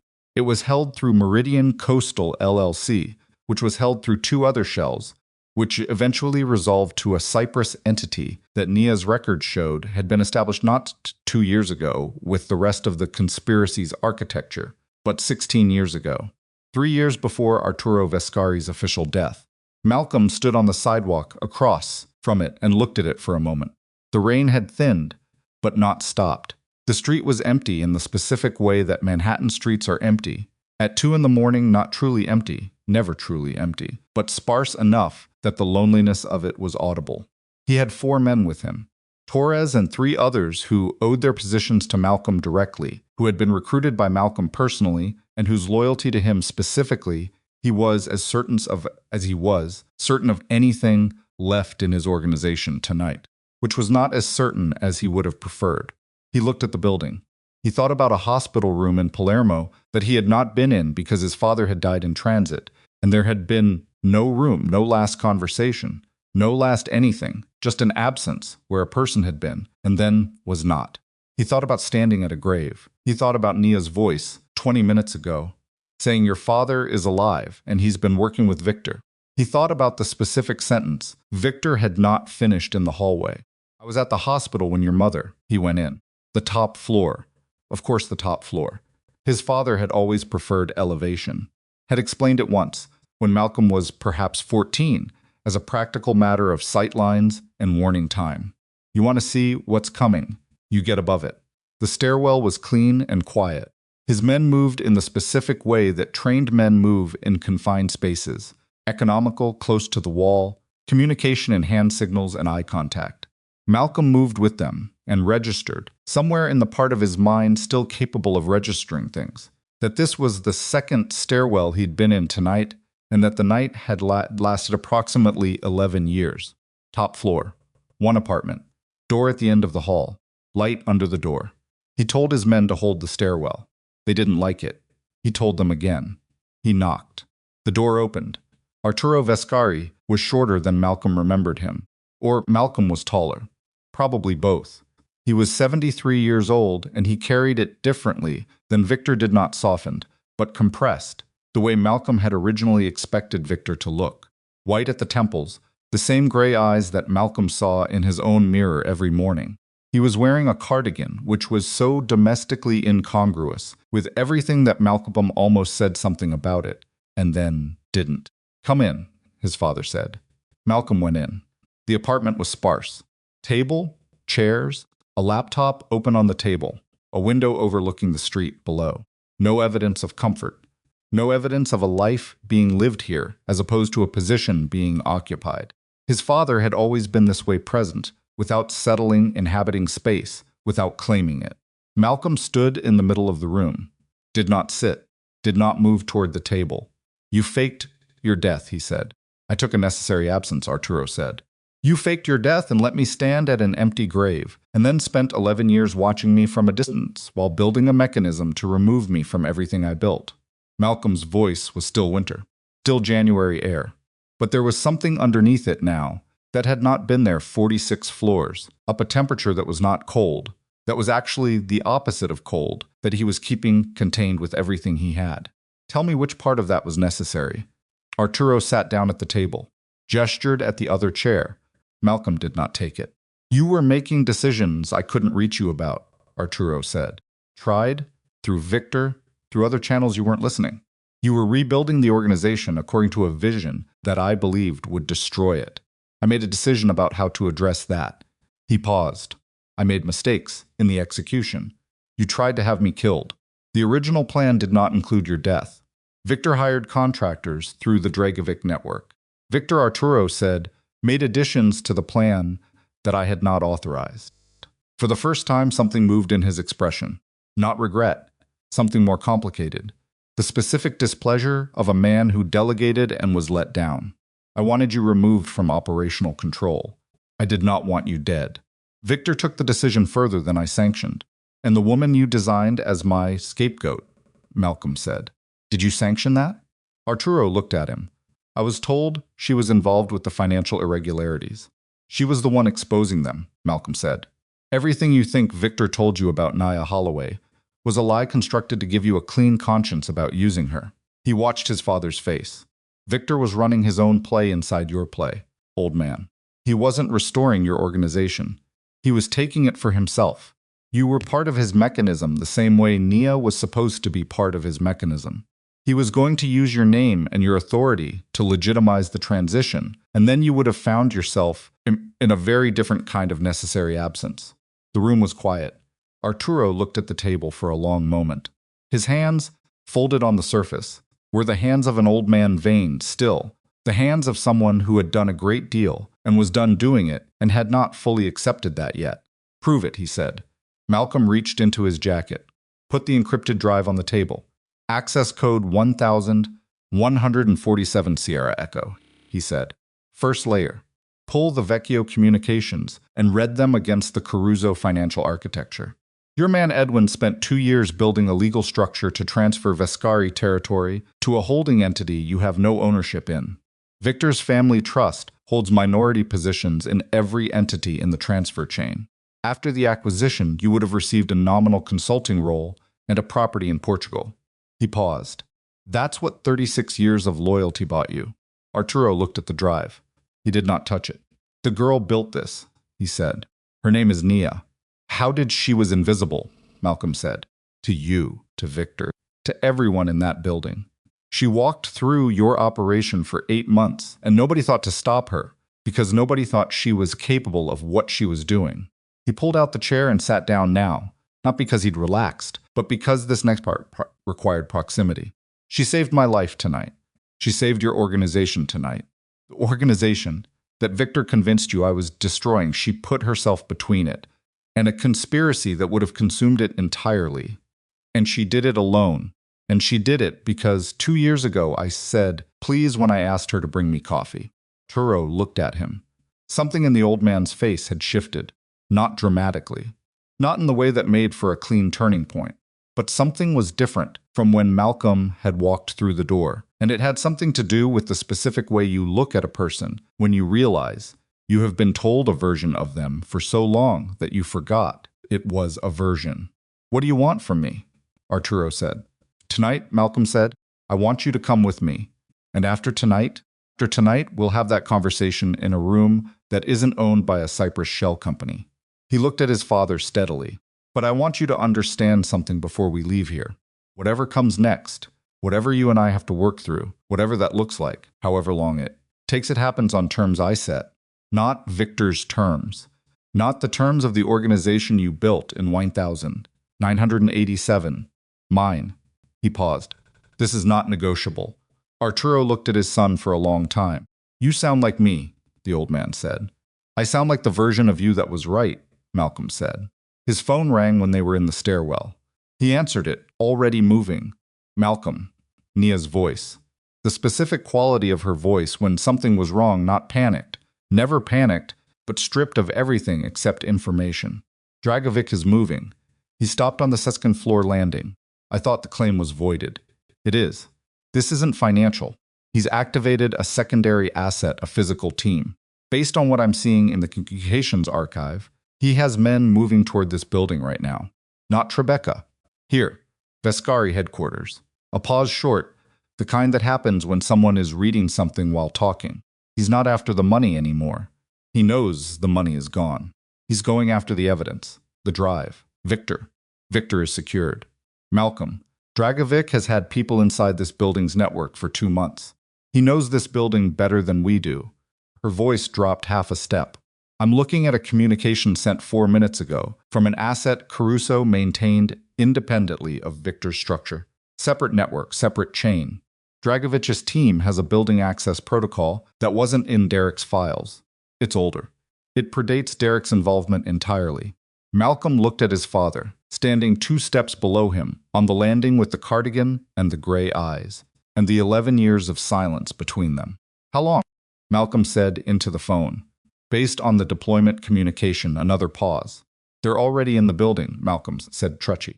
"I've been calling him for 90 seconds, Nia said. "He's not picking up." The stairwell above them was quiet. Too quiet. Malcolm looked up, then down.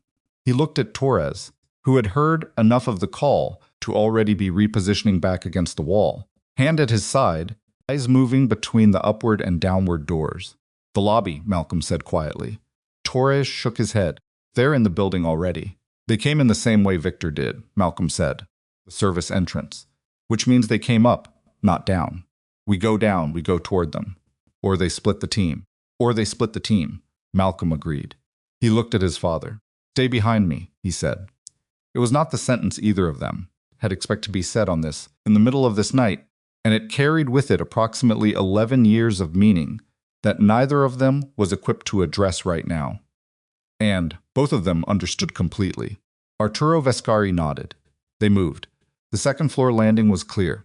The first floor was not. Malcolm heard it before he saw it, the specific acoustic quality of men trying to be quiet in an enclosed space and not fully succeeding. 2 of them, he estimated. Possibly 3. The door to the ground floor, commercial space, was open 4 inches, and the light from it was cutting across the stairwell floor in a way that meant someone on the other side of it was moving. Torres was behind him. 2 other men behind Torres. His father behind all of them, which was the most surreal tactical arrangement Malcolm had ever been party to. He thought about the 46th floor, about Victor stepping out of the elevator with 3 armed men, about the way the night had been structured as a series of enclosed spaces and confrontations, each one slightly worse than the last. He thought about Nia throwing the crystal decanter. He thought about the 90 seconds it had bought him. He needed 90 seconds right now, maybe less. He looked at Torres, held up 2 fingers, pointed at the door. Torres nodded. Then Malcolm's phone buzzed. He looked at the screen. It was Nia, not a call, a text. Ricky's is down. 2 of his men are down. I'm alone on 46. He stared at the screen. Then below that, 3 seconds later, they're in the elevator. He looked up. Above him, somewhere in the building, an elevator was moving. He could feel it in the walls, the faint mechanical hum of it, the building's infrastructure carrying something upward that needed to be stopped.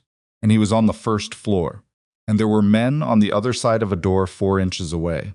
And Nia Holloway was 46 floors above him, alone, with whatever Dragovic had sent into this building, and the encrypted drive with the entire evidentiary record of everything that had happened tonight was sitting on Malcolm's desk in his jacket pocket. But the key to the second layer was in her head and her head alone.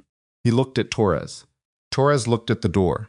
Malcolm looked at the elevator indicator above the lobby entrance. Visible through the small window in the stairwell door, the number was climbing. 8, 12, 17, 22, 27. He made the decision in the time it took the number to move from 27 to 31. Hold the door, he said to Torres. He meant the stairwell door. He meant, keep what's on the other side of it occupied long enough. Torres started to say something. Malcolm was already moving past him, up. He went up the stairs at a speed that had nothing controlled about it, not tactical, not calculated, just the flat-out physical urgency of a man covering vertical distance against a clock. He could feel but not see. His legs burned at the 4th floor. His lungs were pulling hard at the 8th. Cut on his left hand had reopened, and he could feel the wet of it, and he didn't stop. 18, 19, 20, the elevator number in his head. He had no way to track it from inside the stairwell, but he had started the count when he started moving, and he was not going to stop counting. 23, 24. His thighs were screaming by the time he hit the 35th floor. The stairwell walls blurred. He was aware of his own breathing in a way that was entirely unpleasant, loud, ragged, the kind of breathing that announced your location to anyone within 20 feet. 38, 39. He hit the 42nd floor landing, and his right foot caught the edge of the step wrong, and he went down on one knee hard, the concrete connecting with his kneecap, with a force that sent white light up his leg, and he was back up in the same motion, not clean, not graceful, purely the animal refusal to stop. 44, 45. He hit the 46th floor door and pushed through it. The corridor was empty. The elevator doors at the far end were open. The elevator was empty. He was already moving down the corridor, his knee screaming, his hand bleeding, his breathing, something that would have embarrassed him in any other context, and he reached the office door and pushed it open, and Nia was standing behind his desk. There were 2 men in the room, not Dragovic's team.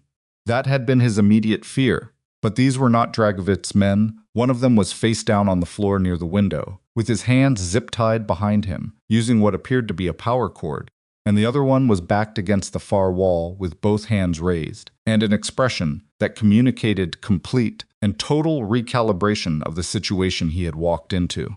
Nia had a fire extinguisher in both hands, a heavy red, industrial fire extinguisher that lived in the wall cabinet beside the office door, and which was based on the discharge residue on the carpet and the white chemical coating on the man currently zip-tied with the power cord, not something she had merely threatened to use. She was breathing hard.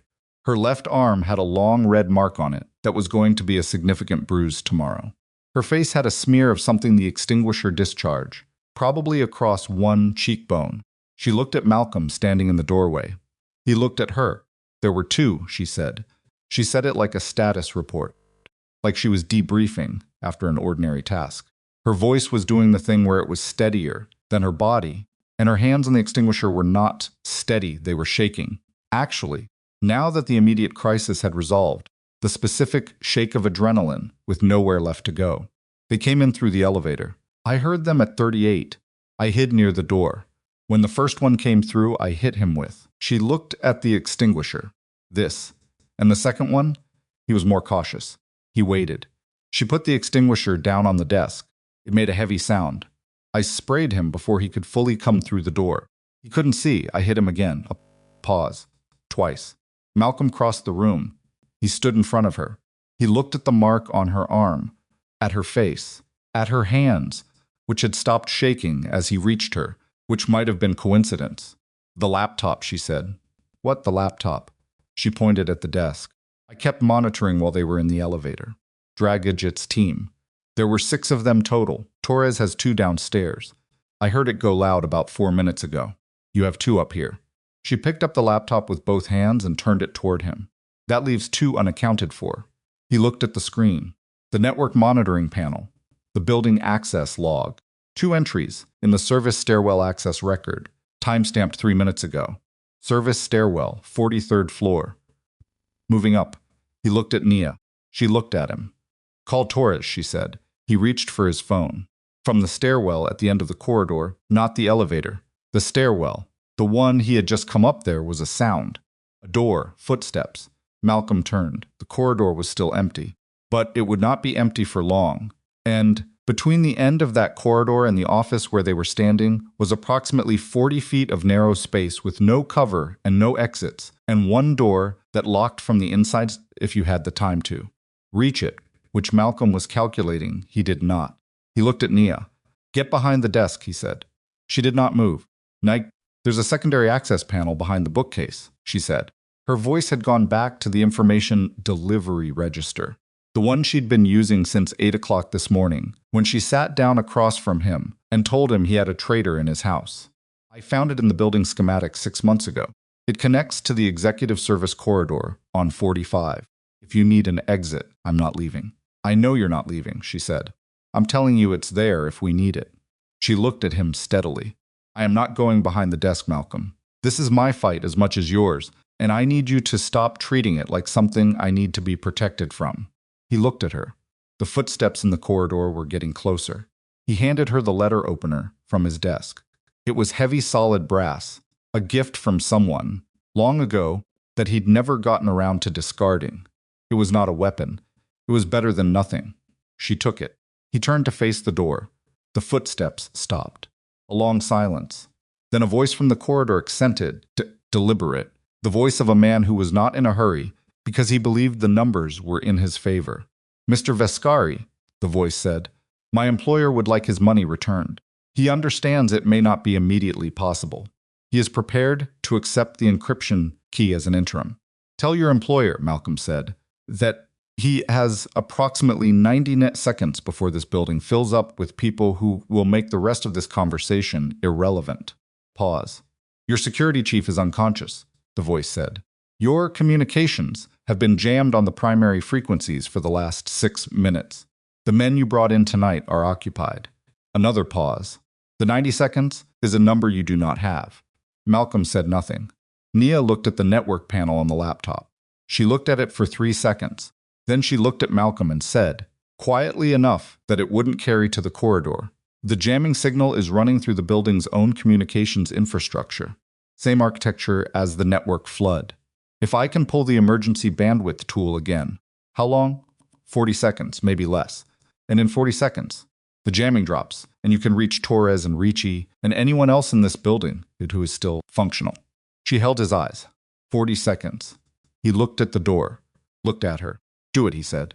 She sat down at the laptop. The voice in the corridor said, "Mr. Vescari, we are coming in now."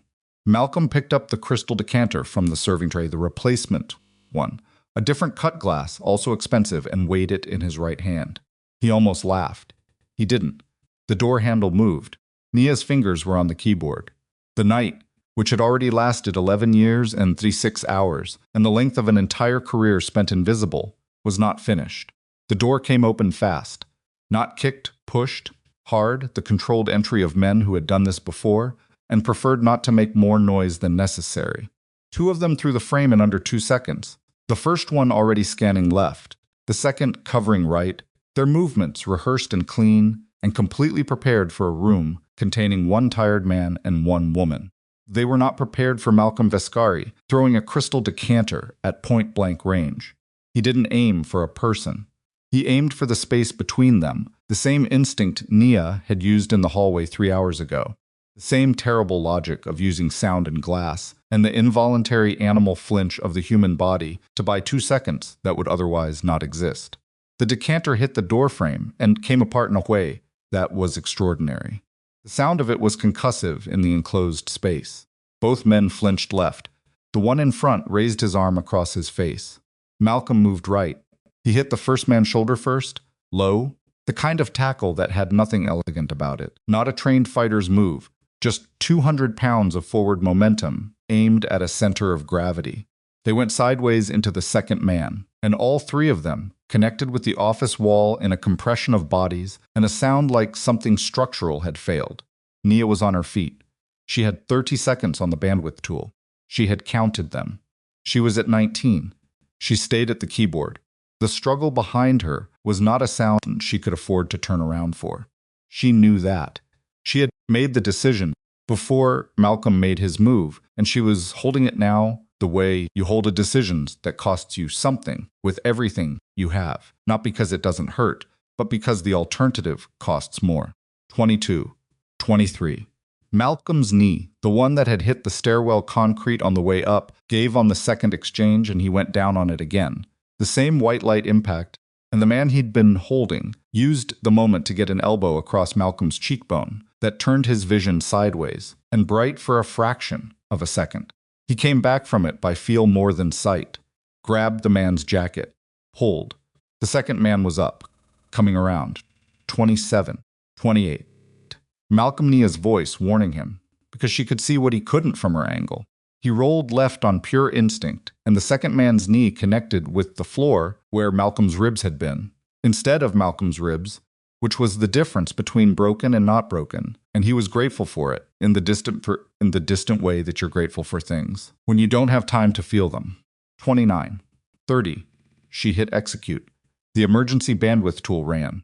The building's communication infrastructure lurched. She could see it in the network panel.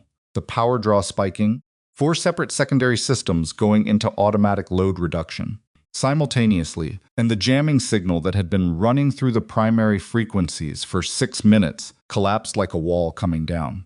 She grabbed Malcolm's desk phone. Internal line to the lobby security desk. Busy. She grabbed her prepaid. Called Torres's direct number. 1 ring. Yeah, Torres's voice.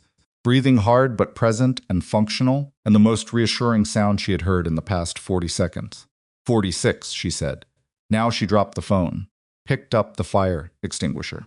The second man was between her and Malcolm, which meant he was also between her and a clear shot with the extinguisher, which meant she was going to have to be precise about this, in a way that the first time, in the chaos and the spray and the darkness of her own adrenaline, she had not needed to be. She crossed the room in 4 steps. He heard her turned, and she was already committed to the swing. Not a spray this time, but a direct physical strike with the base of the cylinder. And it connected with his shoulder rather than the head she'd been aiming for, because he turned at the last second and she wasn't going to apologize for the miss, because he went sideways with it, and Malcolm came up off the floor. And that was enough. That was all it needed to be. The first man was still getting up when Torres came through the door with 2 men behind him. And after that, it was over in the way that things are over, when the numbers shift decisively, not clean, not quiet, but definitively finished, the specific end state of a confrontation, where one side runs out of options, and the other side has people left standing. Nia set the fire extinguisher down on the desk for the second time that night. She sat on the edge of the desk because her legs had decided, without consulting her, that they were done pretending everything was fine. Malcolm straightened up from the floor. He was bleeding from his cheekbone. Now the elbow had split it, and his knee was clearly something he was not going to be able to walk normally on for at least a week. And his left hand had bled through the makeshift pressure he'd applied in the stairwell, and he looked, in total, like a man who had been having a very bad night for a very long time. He looked at Nia. She looked at him. 2, she said. Her voice came out rougher than she expected. That's 2 decanters. He looked at the glass on the floor. I'll order more, he said. It was not funny. She laughed anyway, briefly, the specific involuntary laugh that happens when your body has been running on adrenaline for so long that it doesn't know what else to do with a moment of release. It lasted about 3 seconds. Then it was done, and she pressed the back of her hand to her mouth and breathed. Richie, she said. Torres. Malcolm looked at him. Alive, Torres said, already on his radio. 2 of his men are down but stable. Dragovic's full team is accounted for 6 people, all secured or incapacitated. He paused, listening to something on the radio. Building is clear. Malcolm nodded. The word clear had never sounded so heavy. They found Richie on the 44th floor, in the corridor outside the secondary conference room, sitting against the wall with his jacket pressed to a cut above his ear, and the expression of a man who had been unconscious 20 minutes ago and was not fully reconciled to being conscious now. He looked up when Malcolm crouched in front of him. You look worse than me, Richie said. Probably, Malcolm said. The old man? Malcolm glanced back down the corridor. Arturo Vescari was on the 45th floor, where Malcolm had left him with 2 of Torres's men when he'd come up to find Nia. He was still there. Malcolm had checked. Contained, he said, which was the most honest word for it. We'll deal with that in the morning. It's already morning, Richie said. Malcolm looked at his watch. 3:47 a.m. We'll deal with it in a few hours, he said. Richie looked at Nia, who was standing behind Malcolm, with the bruise developing along her left arm, and the chemical residue still on her cheekbone. You did this, Richie said. Not an accusation. An accounting. Parts of it, she said. Most of it, Richie said. He said it with the directness of a man who had stopped being impressed a long time ago and only said things he actually meant. I'll remember that. She didn't say anything. But something in her face shifted something small and not entirely comfortable, the expression of someone who has been told they matter by someone who doesn't hand that out carelessly and doesn't quite know where to put it. The next 3 hours were logistics. Malcolm was not a man who let the functional work sit, regardless of what the rest of him needed. Dragovic's 6-man team was secured and held.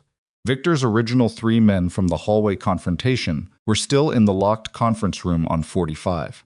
The extraction team members were on 46. Edwin Caruso arrived, escorted, at 4:15 a.m., looking like a man who had made a series of decisions over the past 2 years that he was only now fully tallying. He was put in a separate room from Victor. Derek Sloan, who had spent the past several hours rebuilding the gala security rotation at the conference table under Torres's supervision, finished at 4:40 a.m. He handed the revised coverage plan to Torres without speaking. His face had the specific quality of a man who has done something useful and knows it doesn't balance what came before and isn't going to pretend it does. Arturo Vescari stayed on the 45th floor. Malcolm went to see him at 5 a.m. He told Nia where he was going. She nodded without asking to come with him, which he understood was a form of courtesy, the recognition that some conversations require a particular kind of privacy. The room was quiet. His father was sitting at the small table near the window, the encrypted drive in front of him. He had apparently found a laptop and run the access code. He had been reading. Malcolm stood in the doorway for a moment. How much? He asked. Enough, Arturo said. Malcolm came in, sat down across from him. The window showed the first thinning of the darkness, not light yet. Just the city's slow announcement that 4 a.m. was becoming 5 a.m., and the sky was beginning to revise its position. Victor told you I was destroying what you built, Malcolm said. He told me consistently, and in detail for 2 years, Arturo said. He looked at the laptop screen. What he didn't tell me was that he was building something of his own inside my network. The Caruso structures, the Dragovic arrangement. A pause. I knew Victor had an appetite. I thought I could manage it. I was wrong. You trusted him. I trusted him completely. 36 years. The old man's hands were still on the table. It's a strange thing to discover that the person you trusted most was making different calculations the whole time. You go back over everything. Every conversation. Every decision. Looking for the moment when it stopped being real. Did you find it? Arturo was quiet for a moment. No. I don't think there is a moment. I think it was always both things, the real loyalty and the other thing, underneath. People are not one thing, Malcolm. You know this. Malcolm looked at his father, at the white at his temples that had not been there 11 years ago, at the hands, which were his hands in a different version of time. You have to answer for what you set in motion, Malcolm said. Not tonight. But there is no version of what comes next where you simply resume. I know that. Victor and his men go to people I am going to contact at 6 a.m. That process does not bend for you. I'm not asking it to. Dragovic's network is a separate matter. The federal exposure from Caruso's structures alone is going to require more management than I've had to do in a long time, and you are going to cooperate fully with everything I ask of you during that process. Arturo nodded. And the foundation continues, Malcolm said. Every legitimate business I've built continues. That is not on the table. It was never my intention to destroy what was legitimate, Arturo said. I know, Malcolm said. You were trying to preserve what wasn't. That's the part we disagree on. That's the part we have always disagreed on. He leaned forward slightly. But we're going to have that conversation honestly, without Victor in the middle of it, without an operational structure designed to make one of us disappear. He paused. That's what's different now. Arturo looked at his son for a long time. You're not what I expected you to become, he said. It was not a complaint. It was something more complicated than that. I know, Malcolm said. Your mother would have... He stopped. Malcolm waited. She would have liked what you've done with the foundation, Arturo said finally. She always believed that was the direction. It was the first thing his father had said tonight that cost him something visible to say. Malcolm saw it, the specific compression around the old man's eyes, the way he looked at the table after he said it. He did not reach across the table, did not offer anything that would have been false comfort or premature forgiveness. But he stayed in the chair, and that was its own kind of answer. Some rest, Malcolm said when he stood to leave. You look like hell. Arturo looked up. Something almost moved at the corner of his mouth. You look worse, he said. Nia was in the office. Of course she was. It was 5:20 a.m., and she was at the desk with the laptop open and a cup of coffee that she had apparently made herself at some point in the past hour. Working on something Malcolm could see from the doorway was a financial reconciliation document. He stood in the doorway for a moment. She hadn't heard him come back. She was focused on the screen with the specific quality of concentration that he had only started to recognize properly in the last 36 hours, the way she went entirely still from the outside, while something fast and precise was happening internally. The Dragovic network, she said without looking up. She had heard him after all. I've been mapping the full financial structure, not just the pieces connected to tonight, the whole thing. There are 11 entities that need to be flagged before the morning banking window opens in Europe, or the secondary assets start moving. She glanced up briefly. I've drafted the notification documents. I just need your authorization to send them. He crossed the room, sat in the chair across from her, the same chair she'd been sitting in 12 hours ago when this had started. He looked at the screen. The documents were thorough, precise, formatted for the specific institutions she was flagging, in the specific language those institutions responded to. It would have taken a compliance team 2 days to produce what she had apparently built in an hour. When did you do this? He asked. While you were with your father. She scrolled to the first document. Authorization here, and the institutional contact signature here. She pointed at 3 places on the screen. I've pre-filled everything else. He looked at her. Are you going to keep doing this? After tonight. Are you going to keep doing my job? Doing twice what anyone else would do, and not stopping when it's finished. She looked at the screen, then at him. There was something in her face that was not quite tiredness, and not quite humor, some combination of the two, that he suspected was what she actually looked like when she wasn't managing what she showed to the world. That depends on the terms, she said. He reached across the desk. took a pen from the cup beside the laptop, a regular ballpoint, nothing special, the kind that ends up on desks from a dozen forgotten sources, and signed three places she had indicated. He put the pen down. "You negotiate those yourself," he said. She looked at the signed documents, then at him. "I know," she said. The Vescari Children's Foundation Gala took place that evening as scheduled. Malcolm had made the decision at 6 a.m., after the calls to his federal contacts were complete, and Dragovic's team was in federal custody, and Victor and Edwin Caruso were in rooms that were not going to open for a very long time. He had made it quietly, without drama, in the same level voice he used for all decisions, and no one in the room at 6 a.m. had argued with it, because no one in the room at 6 a.m. had any argument left in them. The gala would proceed. Nia had gone home at 7 a.m. She had taken the 3 train, which she had not expected to be taking in the same direction for the second time in less than 24 hours, and she had sat in the car with her battered canvas bag on her lap, and her eyes on the window showing the underground dark of the tunnel, and she had let herself feel, for the length of that train ride, everything she had been not feeling for the past 18 hours. It was not pleasant. She was not going to pretend it was. The mark on her arm hurt. Her back hurt from the way she'd moved when the second man had come through the door. Her eyes felt like they'd been filled with sand. And beneath all of that, beneath the physical accounting, there was something else, something she didn't have a clean word for, that lived in the territory between relief and grief, between the satisfaction of a thing finished and the weight of what it had cost. She had built something for 8 months, alone, in the dark, and last night it had been the thing that kept both of them alive. She had also spent 22 months being nobody's concern, and that had been the tool she'd used to do it. Those two facts sat next to each other in an uncomfortable way that she suspects she was going to be processing for a while. She got home. She slept for 4 hours. She showered, dressed, and looked at herself in the bathroom mirror. For a long moment, the bruise on her arm vivid now, purple-red along the outside of her elbow, the small mark on her cheekbone from the extinguisher's residue, faded but still visible. She looked like someone who'd had a long night. She went back to work. The ballroom of the Vescari Foundation Gala was everything it was supposed to be. Chandeliers, the Manhattan skyline through floor-to-ceiling windows, 400 guests in formal attire, carrying glasses and making conversations about the kinds of things people carry glasses and make conversations about. At events like this, the Foundation's impact numbers, the new education initiative, which board members were likely to rotate off at the next cycle. Nobody in the room, outside of a carefully structured inner circle, knew what had happened in the 46th floor of Vescari Holdings in the previous 24 hours.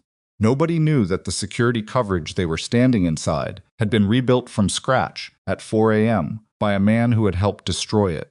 Nobody knew that the financial infrastructure of the foundation they were there to support had been reconstructed overnight. Nobody knew about a warehouse in Queens that had never been what it appeared to be, or an old man in a cardigan in a Tribeca apartment, or a crystal decanter thrown twice at corridor walls, or a progress bar at 99.9% while a legal claim loaded and a laptop fan screamed. Malcolm arrived at 8 p.m. He had a fresh suit, a bandage on his left hand that was invisible under his shirt cuff, a bruise on his cheekbone that makeup had done something with, imperfectly in certain lights. At certain angles, it was still visible, a discoloration that a few people noticed and none of them asked about. He walked through the room with the ease of a man who had walked through this kind of room many times and found it comfortable, shook hands, said names correctly, made the specific kind of eye contact that told people they had his attention without giving them more of it than they were due. He was aware of the door behind him the entire time. 8:14 it opened. Nia Holloway walked into the Vescari Children's Foundation Gala in a dress she had purchased at 11 a.m. from a department store near her apartment in Crown Heights, because she had owned exactly nothing appropriate for an event like this, and had made the purchase with the matter-of-fact efficiency of someone adding a line item to a budget. It was deep green, simply cut, and fit her the way clothes that are chosen by a woman who knows exactly what she looks like, and is not trying to look like anything else tend to fit. She still had the canvas bag. She had checked it with the coat room attendant at the door, which had required a brief internal negotiation with herself about whether she could function for an evening without it. She could. She walked into the room. The first thing she noticed was the height of the chandeliers. She had helped coordinate 3 of these galas from a desk 30 floors below, and she had never been in this room for one. The height of the chandeliers was something the photographs in the planning documents had not conveyed correctly. The second thing she noticed was Malcolm, across the room, watching her walk in. She crossed to him without rushing. He met her halfway, which she noted. "You look like you slept 4 hours," he said when she reached him. "I slept exactly 4 hours," she said. He looked at her for a moment, bruise on her arm, which the dress didn't cover, at the small mark on her cheekbone, at the entirety of her, standing in this room where she had never stood before, in the same building where 22 months ago she had taken a service elevator and found her desk in a back corner and placed her canvas bag under it and thought, "Okay, this is the job. Let's see what the job is." "Come on," he said. He walked with her to the center of the room, not ahead of her, beside her. She was aware of the shift in the room as they moved through it, the small recalibrations that happen in a crowd, when an anchor point changes, when the person everyone is orienting around reorients toward someone else. Heads turned. Not dramatically, just the natural adjustment of attention. Executives who had walked past her desk for 22 months, without knowing her name, looked at her now and tried to place her. She could see the effort of it in their faces, the reaching for a context that didn't quite come. She found it privately satisfying in a way she was not going to share with anyone. Malcolm's speech was at 9 p.m. He stood at the podium before 400 guests, and he spoke about the Foundation's work in the way he spoke about everything directly, without excess, saying the precise thing he meant and no more. He spoke about the new independent financial oversight structure the Foundation would operate under going forward. He spoke about the restructuring of Vescari Holdings' legitimate business operations. He spoke about accountability as a foundation's obligation to the communities it served, not just a legal requirement. Then he looked up from his notes, found her in the crowd. "I also want to take this opportunity," he said, "publicly recognize someone who has been part of this organization for nearly 2 years and whose contribution to everything we are able to stand here and talk about tonight cannot be adequately expressed in the time I have."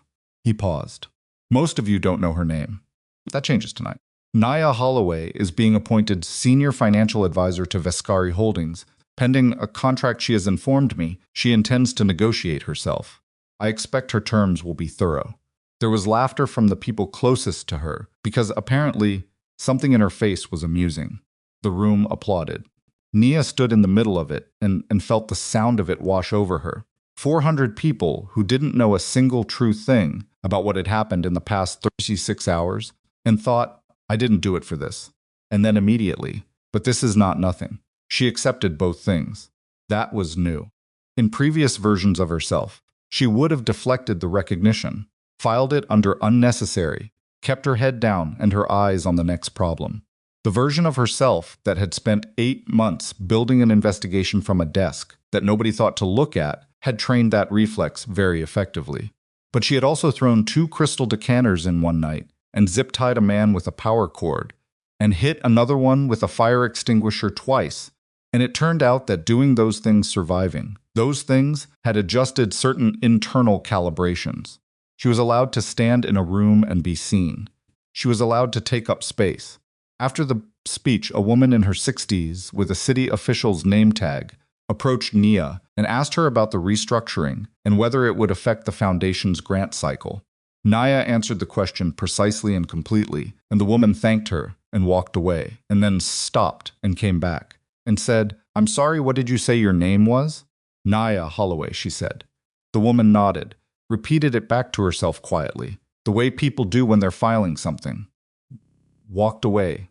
That was all. That was enough. Later, well past the end of the official program, when the guests had thinned to the last hour's diehards, and the catering staff was moving through the room, collecting glasses, Malcolm found her near the window.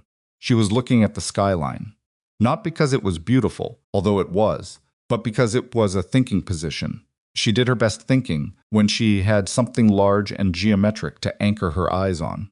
He had noticed that about her at some point in the past 36 hours. Suspected it had always been true. He stood beside her. Victor, she said. Federal custody as of this morning, he said. Edwin is cooperating.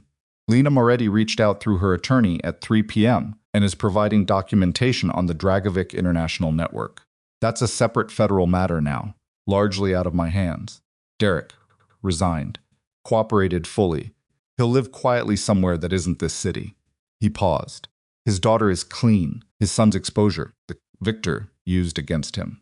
I had a conversation this morning with the appropriate people. It's manageable. She looked at him. You did that, she said.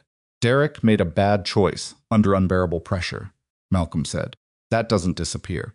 But the people who put the pressure on him made the first choice. He looked at the skyline.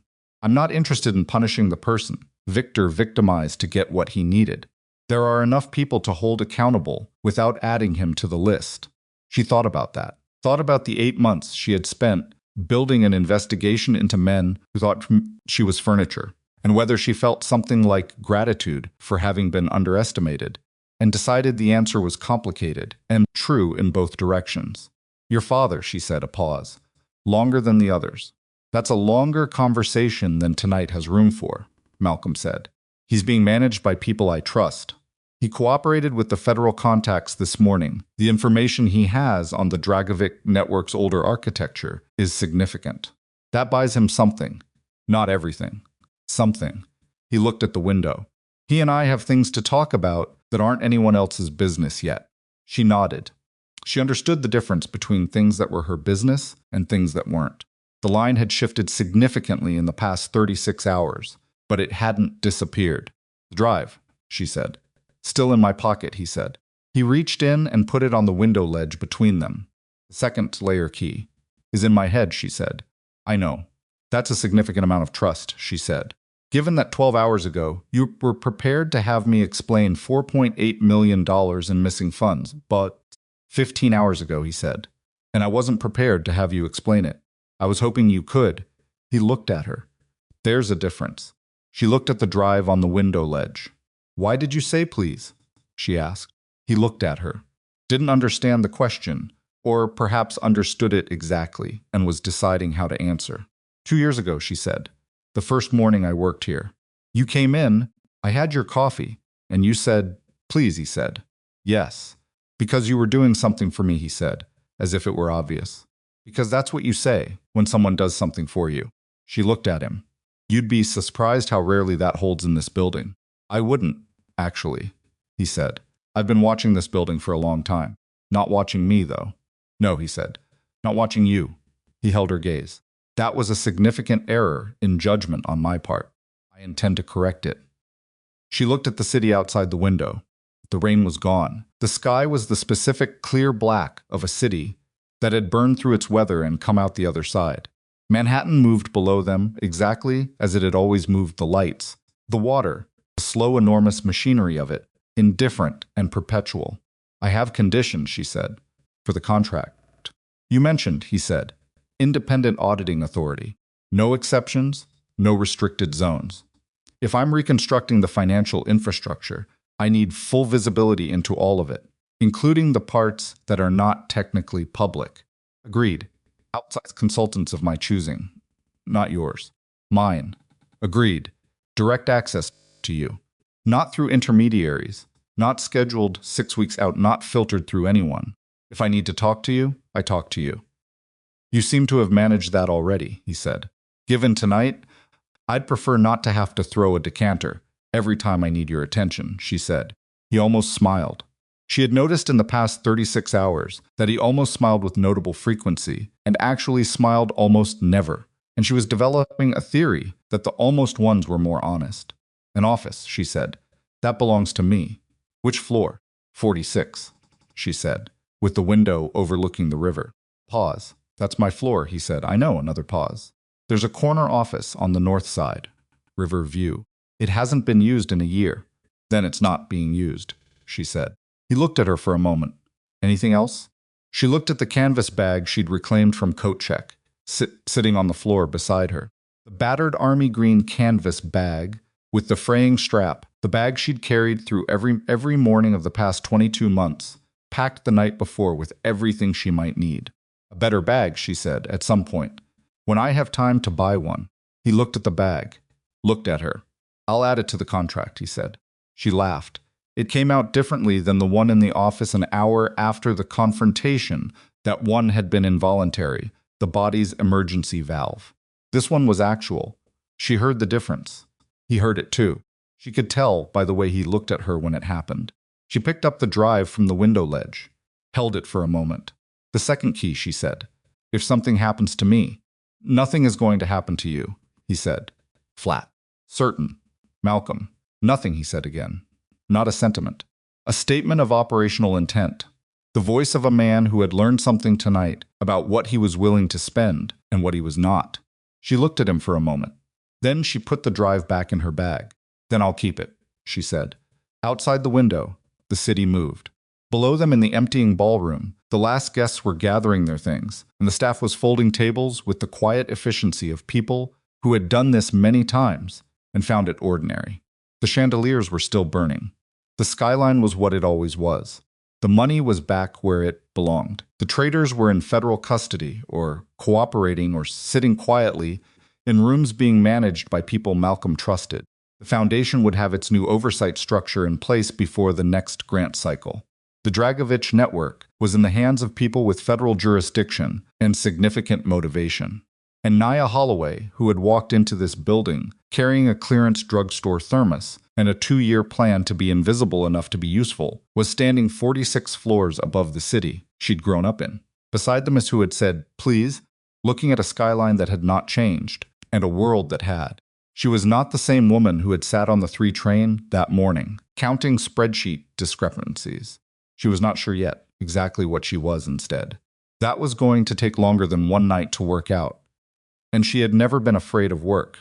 What she knew was this.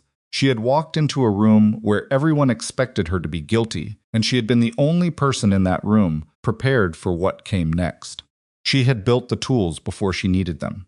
She had stayed when leaving was easier. She had made herself a problem for people who had counted on her being invisible, and she had done it quietly, and alone, and on her own terms. That was the part that belonged to her.